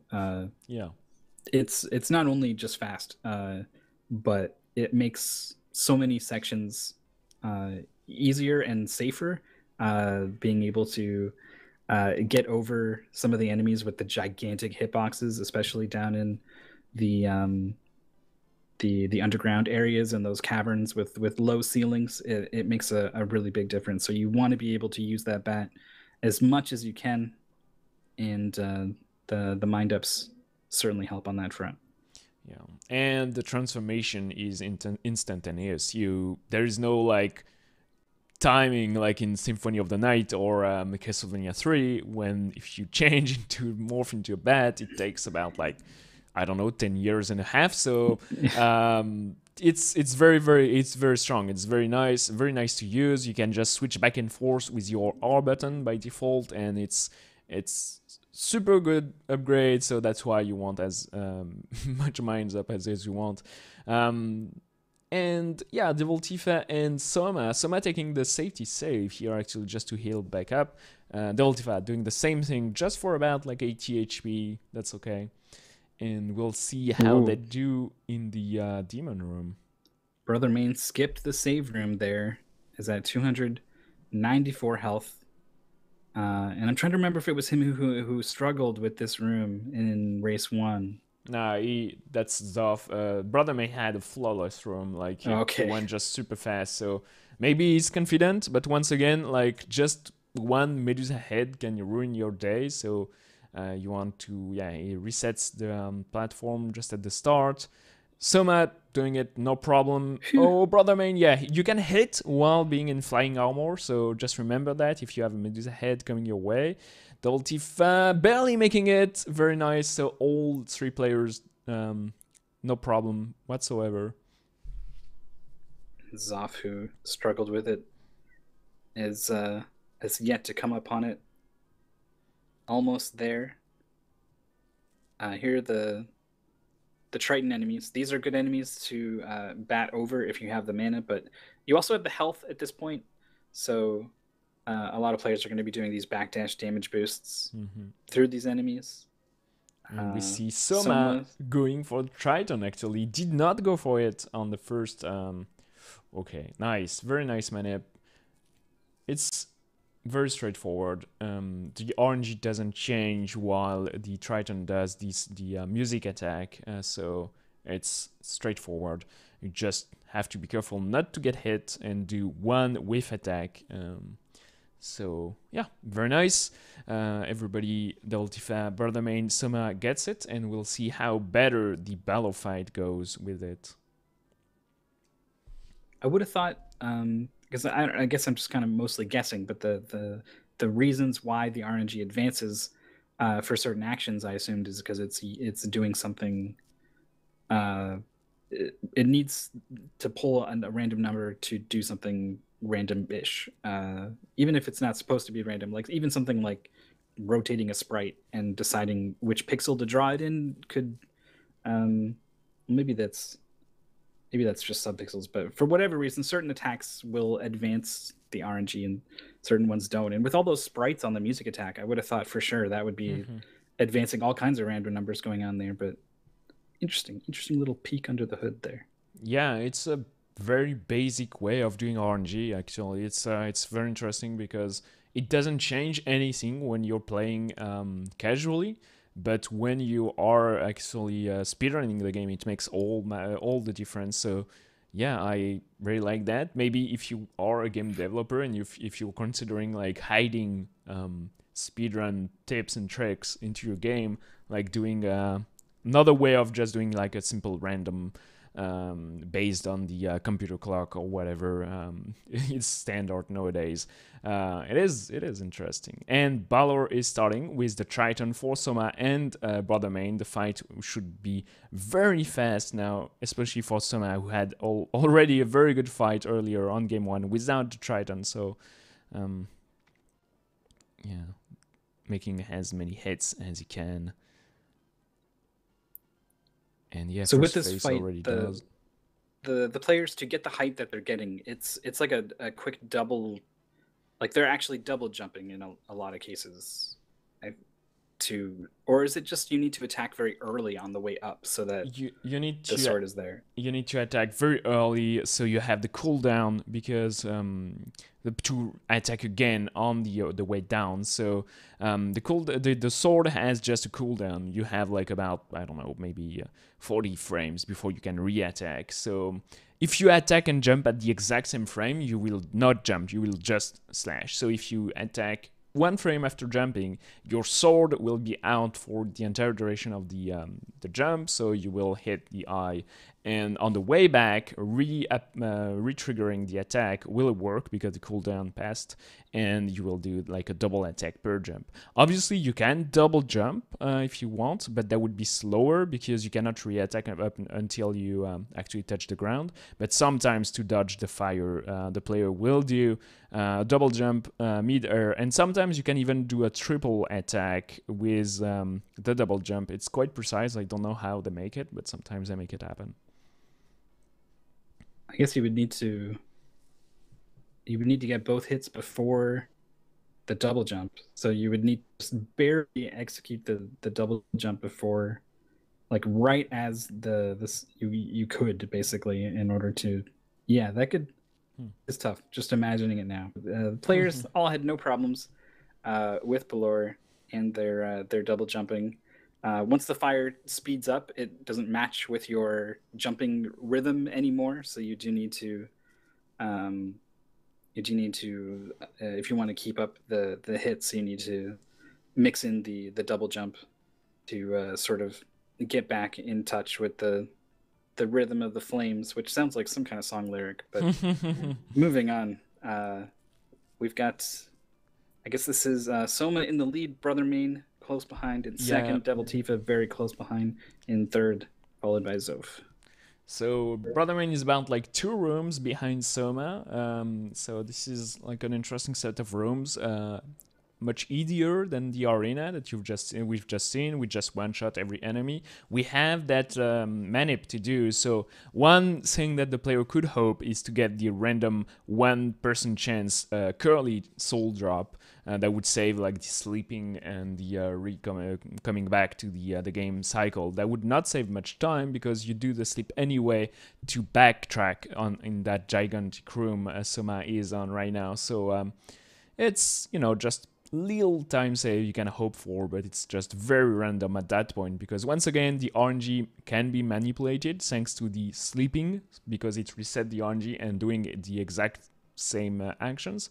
But once you've done so many things after like this last sleep, the actual like numbers are all over the place. If you want to find like a good setup for the entire game, so you have like the entire drops, that would be insane. That would be like following a task pretty much. So it's, you'd rather just like do the manip, how the player do it.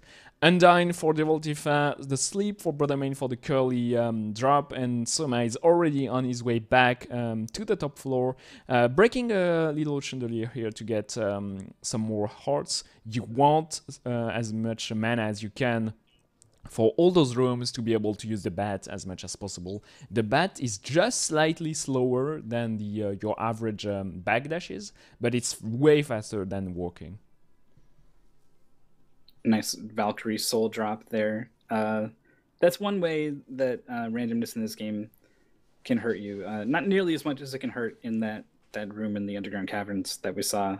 Give Zoph so much trouble in race 1, but the soul drops that we go to such lengths to manipulate can sometimes happen randomly, and if it's a soul that you don't want, which is the vast majority of them, you do just straight up eat a time loss while this thing gets absorbed into you, and everything just straight up pauses. Just hold on.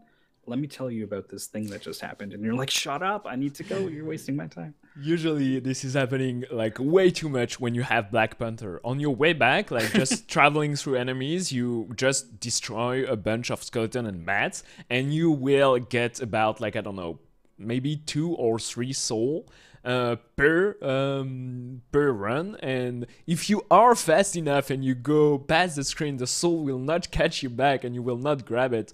But yeah, it's pretty bad. Devil Tifa actually passing Brother Main on that section just because having a better mana management here and better menuing, Brother Main like struggling just a little bit right now to get all his soul back in place. Soma just barely ahead of Devil Tifa, like it's about like, I don't know, a 1 screen worth of lead. It's very little.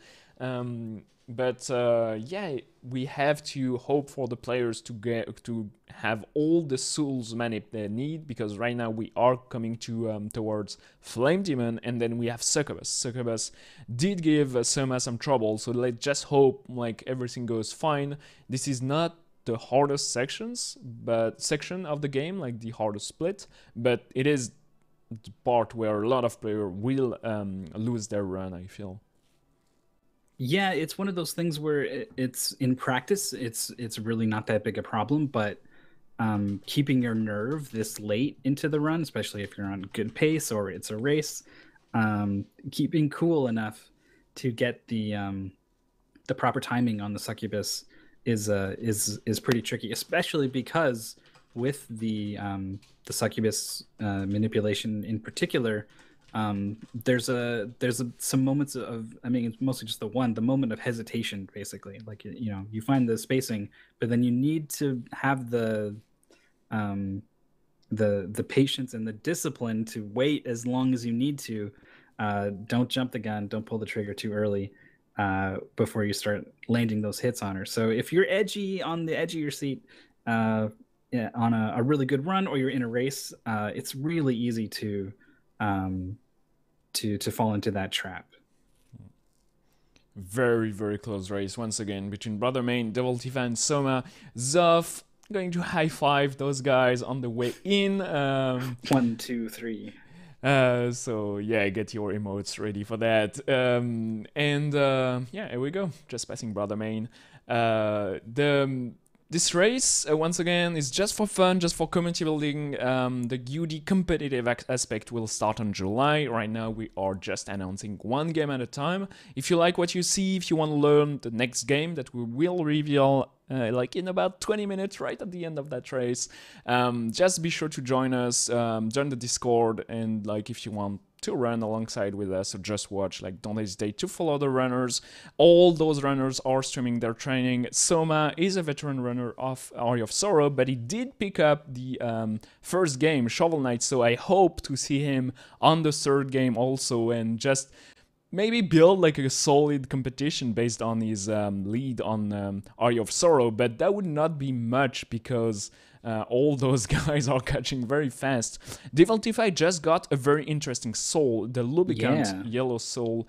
It is a base damage bonus. It's a damage bonus based on your missing HP, so it's very good on the boss fights because you are going to lose a lot of HP, and Devil Tifa getting the manip like immediately. Very, very good. Soma missing it again. It looked good, but then the last hit she pulled. I've seen her pull away after the first hit or before the first hit. I don't think I've ever seen it happen in between the third and fourth like that. If you hit too fast, she will do that. That's why the players do tempo their last attack. So you have to get a good feel on what she is going to do. And actually, based on the exact pixel you stand on, the rhythm is different. So you have to get your positioning exact to get the faster cycle, or you have to know, okay, I'm a 2 pixel behind what I need to be at, so I will like delay my first and last hits so she does not pull back. So you have to know all that, and that's why that trick is so hard, because the only condition here is to kill her before she does an attack. That's it. The RNG will not change, so you can wait as much as you want if you have to delay slightly. Well, we've got successful succubus drops for Soma, Brother Main, and Devil Tifa. They are now into the Gram fight. Zofa a little further behind, but between those three, it is very, very close, all the way down to the end. There is, of course, the Julius fight left. That can be a big factor, a big swing. But even, you know, the big stuff, the deaths, those aside, there's still a lot of time to be gained and lost just through clean execution. So this race could be swung simply by that. It's very, very exciting. Devil Tifa here is close enough to the middle that can actually hit Graham while crouching for a lot of those hits. Played. Succubus is so strong that you can just face check every attack Graham's second phase is going to do, but you have to be careful, so usually the players will go a bit safer. And just crouch during the hand slashes, like the I don't know what those. I don't understand that It's not sprite. much of an attack, is it? Yeah, It's just kind of a loose wrist that just. yeah. It's a weird fight. What you have to remember though is to equip the soul. You spend the entire game together, because if you don't have the soul equipped at the start of the second phase, exactly actually when the human forms of Graham dies, because the second phase is absolutely not human. But anyway, when he dies, you have to have those 3 soul equipped. So you could like forget and equip them during the first phase, but if you don't have them equipped when he dies, you will get the bad ending, like the no can do, you are not Dracula, whatever. I did not. The story is quite cheesy, so you'd rather like make up your own story as with what you're seeing right now. And during this time, we see Double Tifa buying a lot of Minds Up, a lot of potions, and let's see how many souls he grabbed, because like you can get a lot of those just going through every skeleton and bats here with the Black Panther. I don't remember who. It's Devil Tifa who got the lubricant soul. I wonder if he's going to use that. Yeah, I don't know what the values are, especially compared to the 16 of Triton. Did Devil Tifa get Triton? I know we saw Yeah, he got Brother it. Main. He did. So that's kind of the number to beat here. Soma did not go to the shop, so he's going for the fastest possible route. He did get the bad soul on the way. Brother Main did get it too, but barely dodged it. And Devil Tifa just threw the gardens, forgetting he had to. He almost went to the clock tower here. So Soma had some trouble hippogriffing into some imps and getting banged around a bit. Had a bit of a lead over Brother Mean from shopping, but kind of got chipped away here. Brother Mean actually now ahead of Soma. Devil Tifa still in the lead, and again, I think we're probably going to be seeing different strats, or slightly different strats on this Julius fight from all 3 players. Devil Tifa's got the Balor out. Soma tends to try to throw in a couple slash cancels. Likes to do this even if you're not doing the chaining them together. You know, jump attack, jump attack, jump attack. Just attacking once in the air and then again on the ground is a pretty reliable thing you can do against Julius, especially if you are careful to bait out a standing attack afterwards. You can crouch and get a 3rd hit, and that's usually enough to trigger the stun and interrupt whatever he's about to do next. So this strategy is working out really well for Soma. It is risky because if you don't get the stun, you're trapped down there. He's going to whip you in the face, very, very likely. He will stagger every 4 hits. So if you count right, you know exactly when he will get the stagger animation. But that counter reset when he does his personal Black Panther thingy, like swooshing back and forth. Devil Tifa and Soma on the start of the second phase. Brother Main like exactly at the same time with Soma. Soma pausing here to drink some potions. Brother Main with the death and Devil Tifa with the Balor punch. All of them deal 72 damage, I feel. That's because they all equipped Triton, except Brother Main, who never levels up as much as anyone else. I don't know how he does it, but he does kill less enemy. So Soma had a fantastic phase 1, made up a ton of ground on Devil Tifa. Not having the greatest phase 2 here, opened up with so many slides and dive kicks, completely invulnerable during, well, maybe not invulnerable, but like, yeah, I don't think you can get a hit without trading a hit. And then the instant recovery afterwards means you're mostly just watching whenever that happens. So a bit of bad luck on the attacks there. And the second phase for Soma has dropped down to 3 between these 2 players, because I'm nitpicking here, but this is what's going to make the difference. Mm-hmm. This is how close these runners are. Yeah.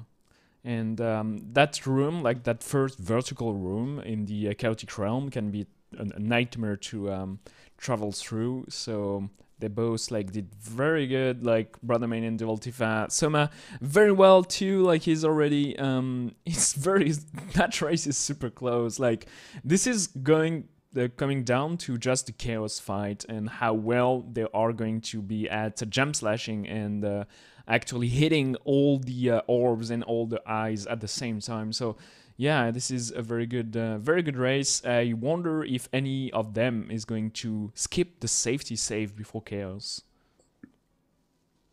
That could be a way to get an edge. I'm not sure if the players are, keeping track of where they are relative to each other. That can be a pretty hard thing, especially when there's so many people. I'm checking racing. The mumble if they're Tifa is actually speaking with Brother Main, so they know exactly where they are compared to each other. And Soma is here too. So if they talk like in the mumble, they know exactly where they are compared to each other, which is very interesting. Safety save for Brother Main, safety save for Devil Tifa. Soma will not just like equips his soul. So this is like, I don't know, like 10 seconds lead for Devil Tifa and I don't know, maybe 15 frames for Brother Main compared to Soma. Yeah, this is pretty incredible. And unfortunately, it does mean if everyone finishes at exactly the same time, we already know exactly what the results were because they're just going to add the same number of points to the results of the first race.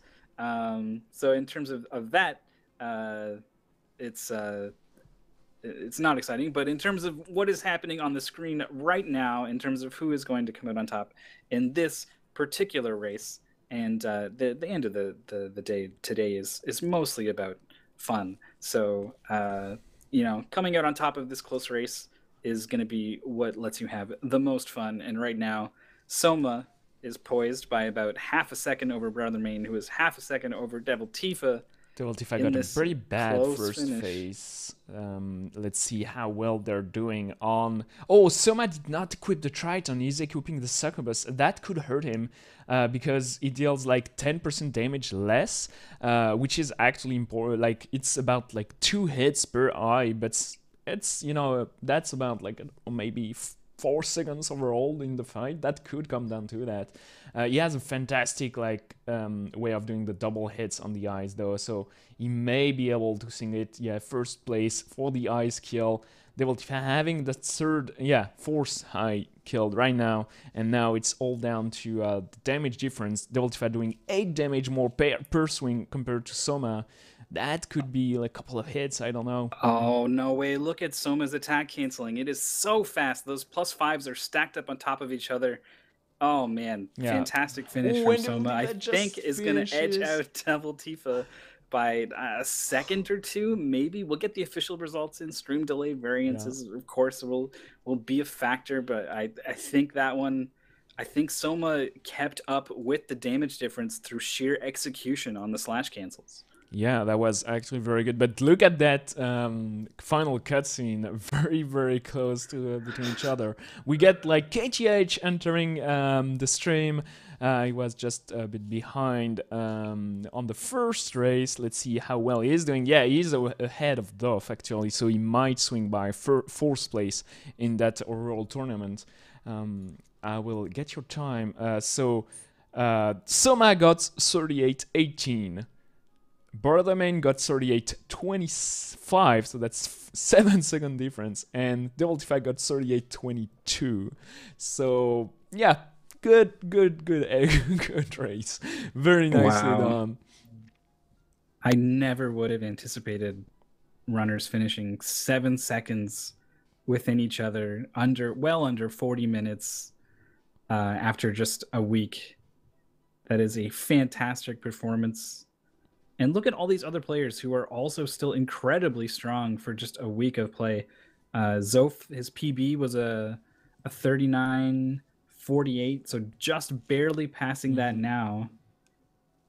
Yeah, just like about, I don't know, maybe 50 seconds behind his PB in a race. Like, that consistency just in a week is incredible. Like, it's, usually when you start learning a game and you compare to your splits and you throw your sum of best, you will be about like maybe 2-3 minutes behind, and you have a lot of time to save everywhere. But those players don't kid around. Like, they know exactly what they're doing and how to learn fast a speedrun. And yeah, that slash canceling skill need to be mastered though.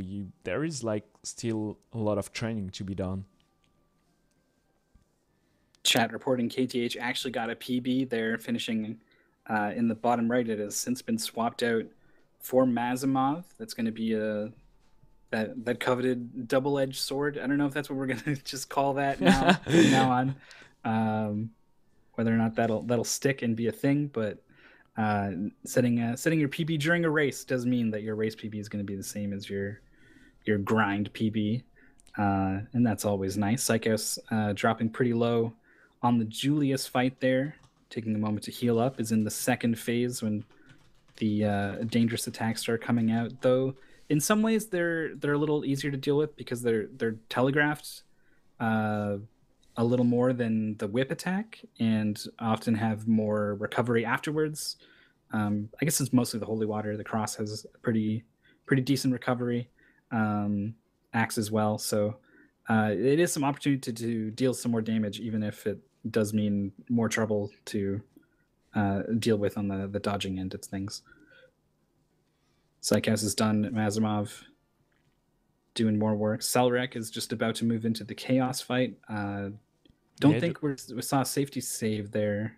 Nope. Healed up with potions. You just like drank a bunch of potions to be full health entering the boss fight. But yeah, no safety save means like no recovery if he dies. Let's not. I'm not wishing that to anybody, of course, but yeah, that can happen. Sadly, we saw how fast those hits can stack up to each other. Like, and if you get comboed, like if you take a hit and you get another hit, like you cannot heal during like the getting hits animation, the couple of frames of recovery. You cannot pause. So if the game wants to kill you, technically it can at any point.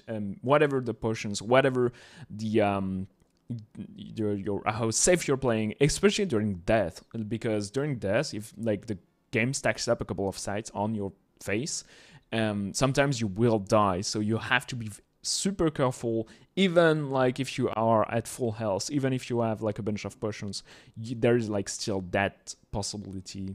So yeah, very good first phase though for Selrek, so maybe he was right not to save. Maybe I feel like he's close to PB, like let me check that out right now. His PB currently is at...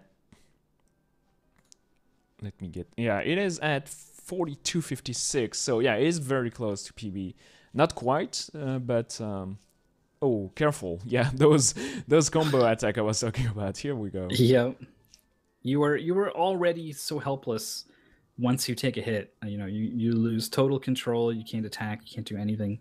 So the fact that you can't even open the menu and heal yourself is just, it's kind of just the worst. Though you can leverage that same property in terms of damage boosting. There's a couple cases where you actually want to turn around and get hit in the air and then not take any extra hits while your, you know, flinching body just kind of drifts through a hitbox or something. So it does have a small plus, but not going to do you any good in a boss fight like this one. Selrek has got the eyes down now. Slash canceling looking to be quite good. Yeah, there it is. Going to be just over 44 minutes for Selrek. Psychos going to work on phase 1. Biramondo's been in the Julius fight for a little bit here. Has got him down to phase 2. Yeah.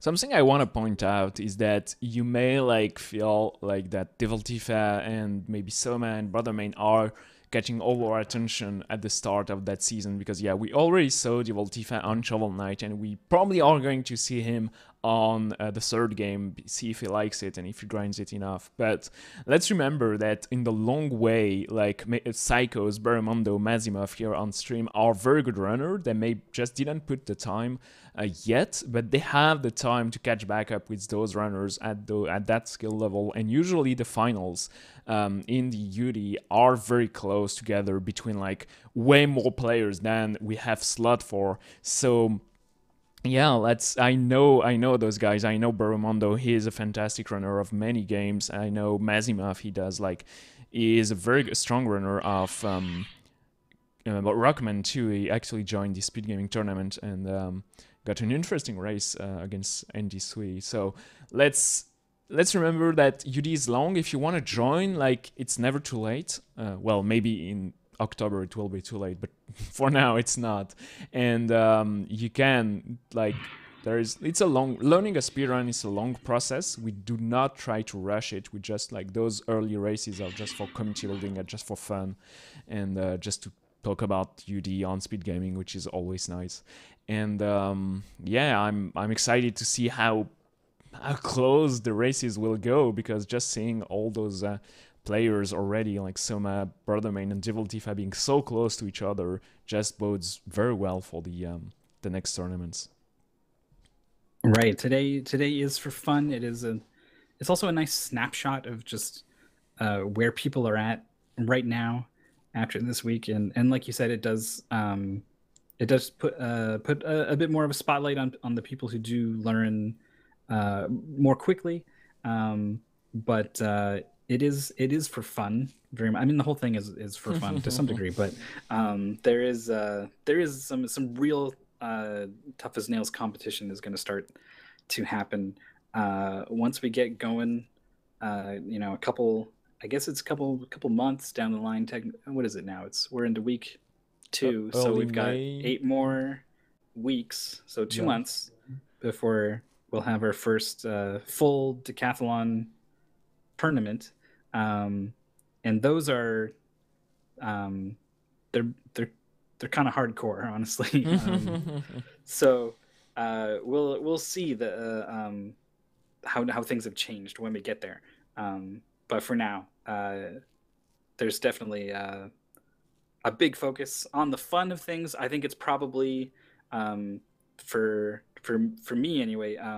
This is the most interesting time as a player. Certainly as a commentator and viewer, I'm going to be excited to see everyone grow and get better over time. But as a player, I'm more interested in the fun part of the speedrunning than the competitive part.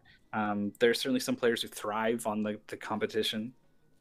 The player who comes to mind for me is Prissy, is a Mega Man speedrunner. Yeah. And really embodies, to me, someone who is driven by the spirit of competition. You can just hear it in his voice when he does the interviews.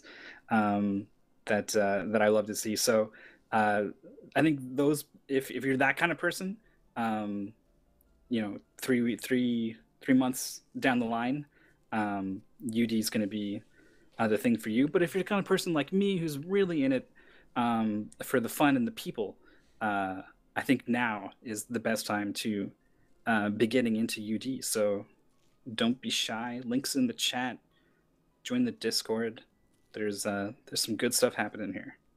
Yeah, I like that early part because I can put a lot of time in learning just to be able to do some commentary. So usually my ranking on leaderboard is quite okay, and then it will go down as the time passes because I don't have as much time to grind anymore on the organization side. But yeah, learning all those games and learning what the struggle of the runners are going to be during the tournaments and understanding what their decision process and what they are going to encounter probably during the races. It's very, very fascinating to me, like, because we have so many runners at the same time every game.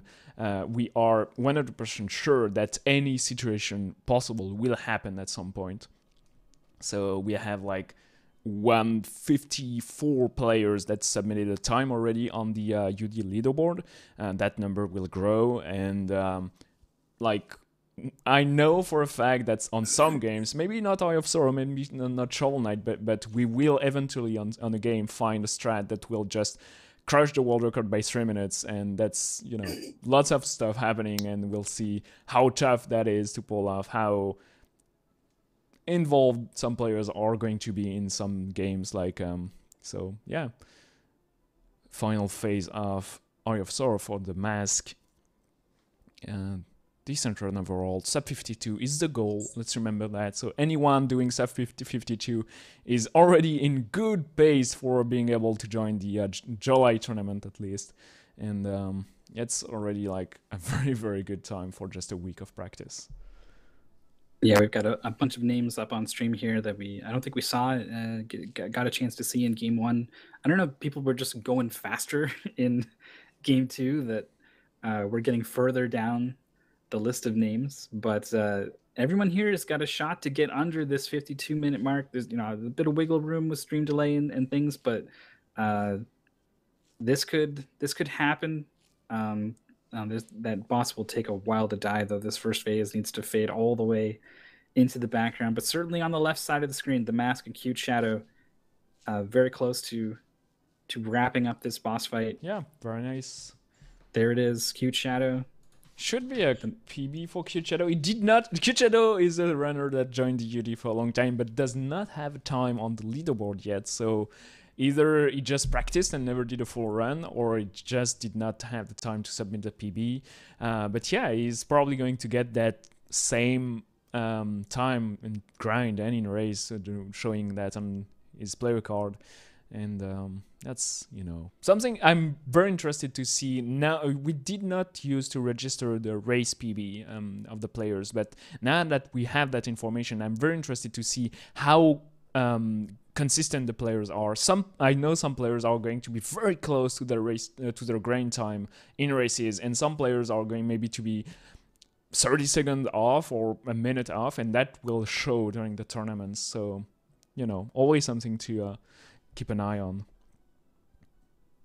Yeah, I really like to look at that stuff, because I find it really interesting that you can have these kind of different strengths and weaknesses in speedrunning. As we hit the 52-minute mark, no good names remain, and Salient Demars was so close there, about, I don't know, the third of the way through the final phase of the final fight, but not quite enough to get under that cutoff point. They're going to keep going. They're going to finish off. They're going to submit. They're going to get that PB time up on the leaderboard. So even if you don't get the 100 points in today's competition, you still get some number of points. Yeah. On the leaderboard, and that, I think, is for the most people at this point are going to be in that 0 to 100 rather than the 100 plus.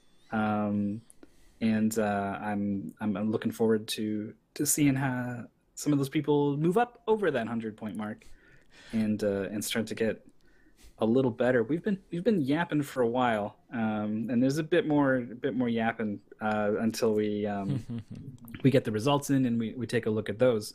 But there is UD continues. Yeah. With a third game pretty soon here. Yeah, I know, a lot of people are excited to know what type of game is going to be, what genre, how long it's going to be, because we got 2 long games to learn, long games to play through the first time, very precise. We need maybe a narrative driven game, maybe a more slow paced, maybe especially a more forgiving game, I'd say, for a lot of players, because the checkpoints and the saves in Shovel Knight and Castlevania Aria of Sorrow are very tough on the motivation for some players. So maybe something more forgiving would be cool. And a lot of players like the UD because it's diverse in genre. We don't do only NES games or only platformers. So some players are waiting for those other genres. So, but yeah, right before the game reveal, Aria of Sorrow, that was the second race for today. Devil Tifa just undefeatable once again. He got beaten on the second race, got second place, Soma got first, but on the total he got a very, very good result, very consistent too, 188, 190. So first place, well deserved, 3 points ahead of Brother Main. And that consistency is what got Brother Main. If anyone got maybe they warmed up on the second race and they got better, but yeah, very, very nicely done. And shout out to all those players that did just maybe one run, because they took their time, because the game is quite long for the first race, or to anyone that had the time to do the full 2 races. So yeah, very big shout out to all those players, the 38 players that did register. it was a tough game. It was a tough week, I think, for a lot of people to just learn the game and get into it. Yeah, the Discord was fairly active, with people looking for more and more information on Area of Sorrow, especially people who were struggling with some of the RNG manipulations, the people who were like, I'm really having trouble with this boss. Is there like another weapon I could detour and pick up? Are there places where I can get money to buy more potions? And so people were all over this game for a week, and that was really cool to see. Like you said, if you just follow Aria of Sorrow on Twitch, you'll see the number of streams this week has drastically increased for people playing Castlevania Aria of Sorrow. Though I do want to go back while we're looking at this leaderboard. That, like you said, people warmed up almost across the board. Everyone's second race times were improved. I think there's a certain amount of rust getting shaken off, nerves being calmed that goes into it, and so even if you're looking at some of the top players and you're like, well, I'm not gonna even get into the top 10. I'm not even gonna get over the 100-point mark or whatever. Maybe I won't really compete in the tournament. It's actually a lot of valuable experience that you'll get competing in a race, even if you're not actually gonna get on the scoreboard. Just the experience of being in a race will help you so much when you actually do come back better with the skill to perform. You'll also have the confidence to back it up. Yeah, I do agree with all what you said. It's going to be my question right now is what are the players going to do? Because we got Shovel Knight, we got Eye of Sorrow, and do you like put those aside and do the work on the third game? Or do you keep grinding a little bit? How do you not rust? Because learning a game fast means you will forget as fast. So you have to keep practicing. But the more games we are adding to the mix, the harder it gets. So I don't know, like maybe putting the game aside and relearning it way faster in maybe 2 weeks is a good way to do it. I didn't play Shovel Knight anymore since like a week ago, and I feel like if I had to play Shovel Knight all over again, I would have to relearn everything. So I'm a bit scared actually with that process. So we'll see how well the runners do handle that. So we have 1 game a week for the next 8 weeks. This week we are announcing 1 game. Next week we are going to announce 2 at the same time because we are not going to stream in 3 weeks. We have like a big event we have to go through in France, but that's going to be interesting. But yeah, let's the reveal begin.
Okay, what's your first reaction about that game? Sorry about my uncle. Category will be any percent without just one glitch restricted. Mythical, tell us about it. And you're muted. I am muted. So the hard hitting tone of the trailer, Ultimate Decathlon, bam, bam, and then a story about my uncle, and it's like, wait. So even if you've never heard of the game, the title is not very impactful. It's a very it's a sweet game, honestly. It's very if you play it casually, it's very story driven. It's an indie game, and it's you wouldn't. I think I would probably praise it for that before I praised it for the kinds of mechanics that are so important to a game being a good speedrun. But this game absolutely has them to back them up. I mean, it's got a grappling hook, so yeah. By default, it becomes a good, interesting speed game. Definitely far less familiar with this game than the others. Far less familiar speedrunning in a 3D space compared to 2D. I definitely like my NES and SNES. But I definitely like those sorts of more intimate, emotional, story-driven game experiences. So I'm absolutely going to play it, and then I will follow up by learning on how to get around in 3D space with a grappling hook and a jetpack, and that will be it'll be two different experiences. I'll have a nice, heartwarming experience.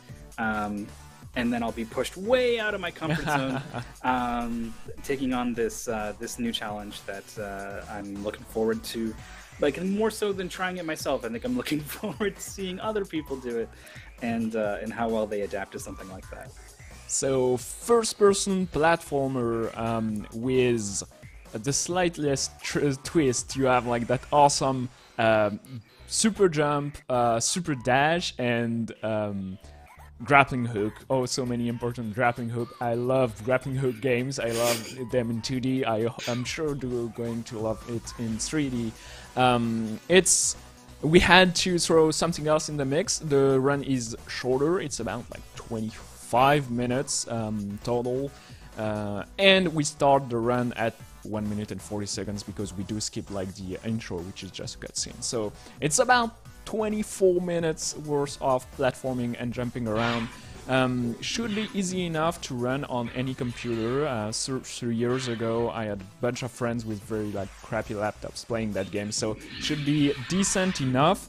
It's not a puzzle game like Portal. It's not a parkour game like Mirror's Edge. It's just a little between them, and the grappling hook allows you to do whatever you want because the game is built so there is no invisible wall. You are always surrounded either by a cavern or by the sky, and the most important thing in that game, if you fall down, if you fail, you just go back up to the platform you just were on. So it's the most forgiving, nicest experience, but obviously going fast on that type of game will mean like keeping your momentum going and knowing exactly the route you're going through, knowing exactly where to go. I got myself lost a little bit when I got through the game on the first time I played it, but I played it like about a year ago, and I didn't play much of FPSs back in the time, but you know, all that jazz with like PlayerUnknown Battleground and all the UD games, and I got way more precise with my FPSs, so I hope I will be way better than what I was during my first playthrough. I hope a lot of players are going to enjoy that game if they didn't like the 2 long platformers in a row, because that's going to be such a change of pace. I wonder if the same players will shine on the races in a week. But certainly it's going to be an interesting learning experience for a lot of the players. Yeah, we just going off of what I saw coming into UT5 for commentary for the finals. I was fairly surprised at the skill levels of different players varying in different kinds of games. It's normally for in my experience for speedruns, multi-game events, typically if someone is good at one, the like top level at one, they're very likely to be very, very good at all of them. Yeah. Certainly there's room for a bit of fluctuation and whatnot, but there were players who would just mop the floor with the likes of Devil Tifa and Mel West at something like Quake, but then be on a totally the opposite situation on some of the other games. So it really speaks to the way that the games are set up for UD, that they really are testing a great breadth of skills that I don't think most other speedrun competitions really do. I think UD, when I think about Ultimate Decathlon, I think first and foremost I think about the variety of games. A couple weird games maybe, but yeah, we are going to have those too. Don't worry. This game is a little weird though, to be honest, in terms of its mashup of the way it tells its story with these sorts of third-person platforming mechanics, and I expect there's a couple more. And well, I know there's a couple. Well, I don't want to. Not spoiling. You're gonna have to wait for the other weeks for the other games. But yeah, I think that's one of the coolest things about UD is the variety of skills it demands from the competitors who are going to be competing in all 10, running the full decathlon. And now we're starting to see with game number 3 some of those different skills coming in. And I'm looking forward to seeing how the top players adjust to something like this. I'm looking forward to seeing people who were maybe struggling with some of the other things suddenly be in their element and start to really shine here on game number 3. It's getting interesting. Yeah, it is. It is going to be sweet.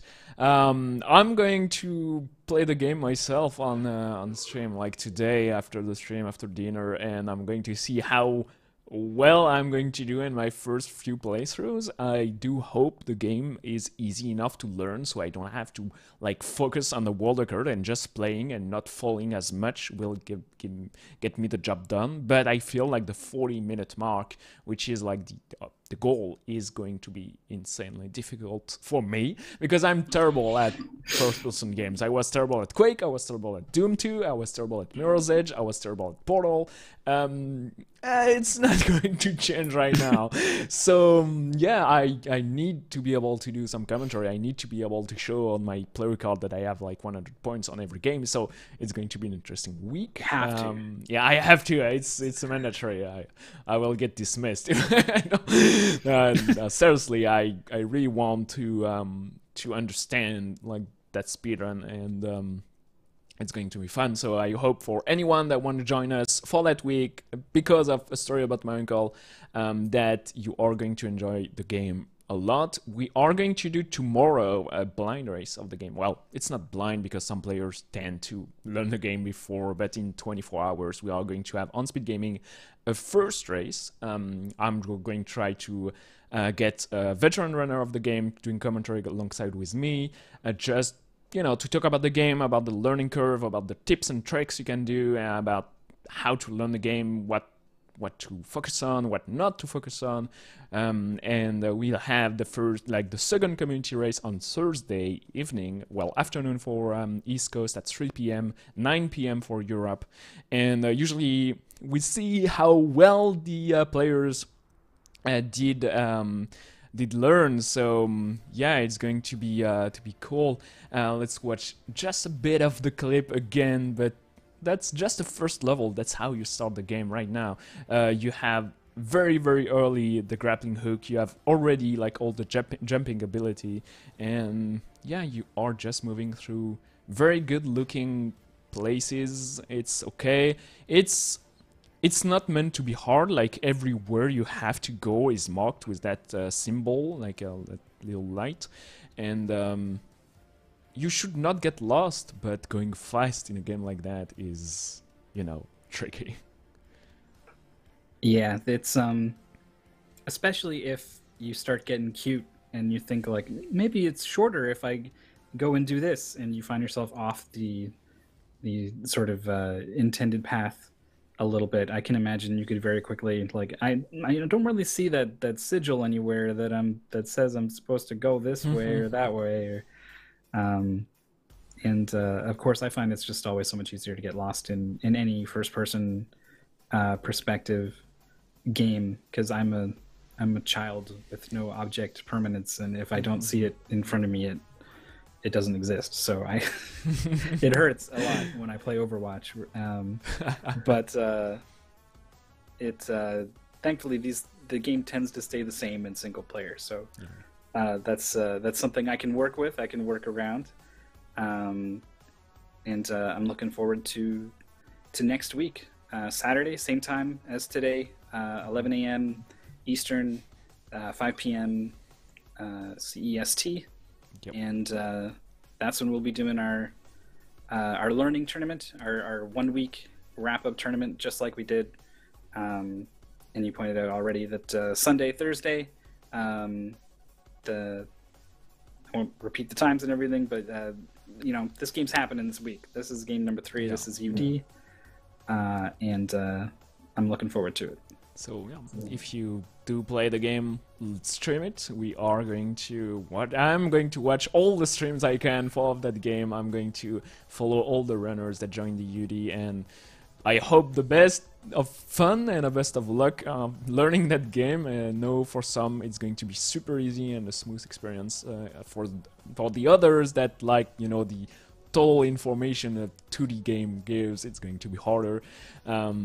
But yeah, that tournament today was incredibly fun, very close races. That tournament next week is going to be very interesting because who knows who's going to be good at such a weird game, and not too weird, but I know some players very good at, when you're good at Aria of Sorrow, you're not instantly going to be good at a story about main calls, so we'll see.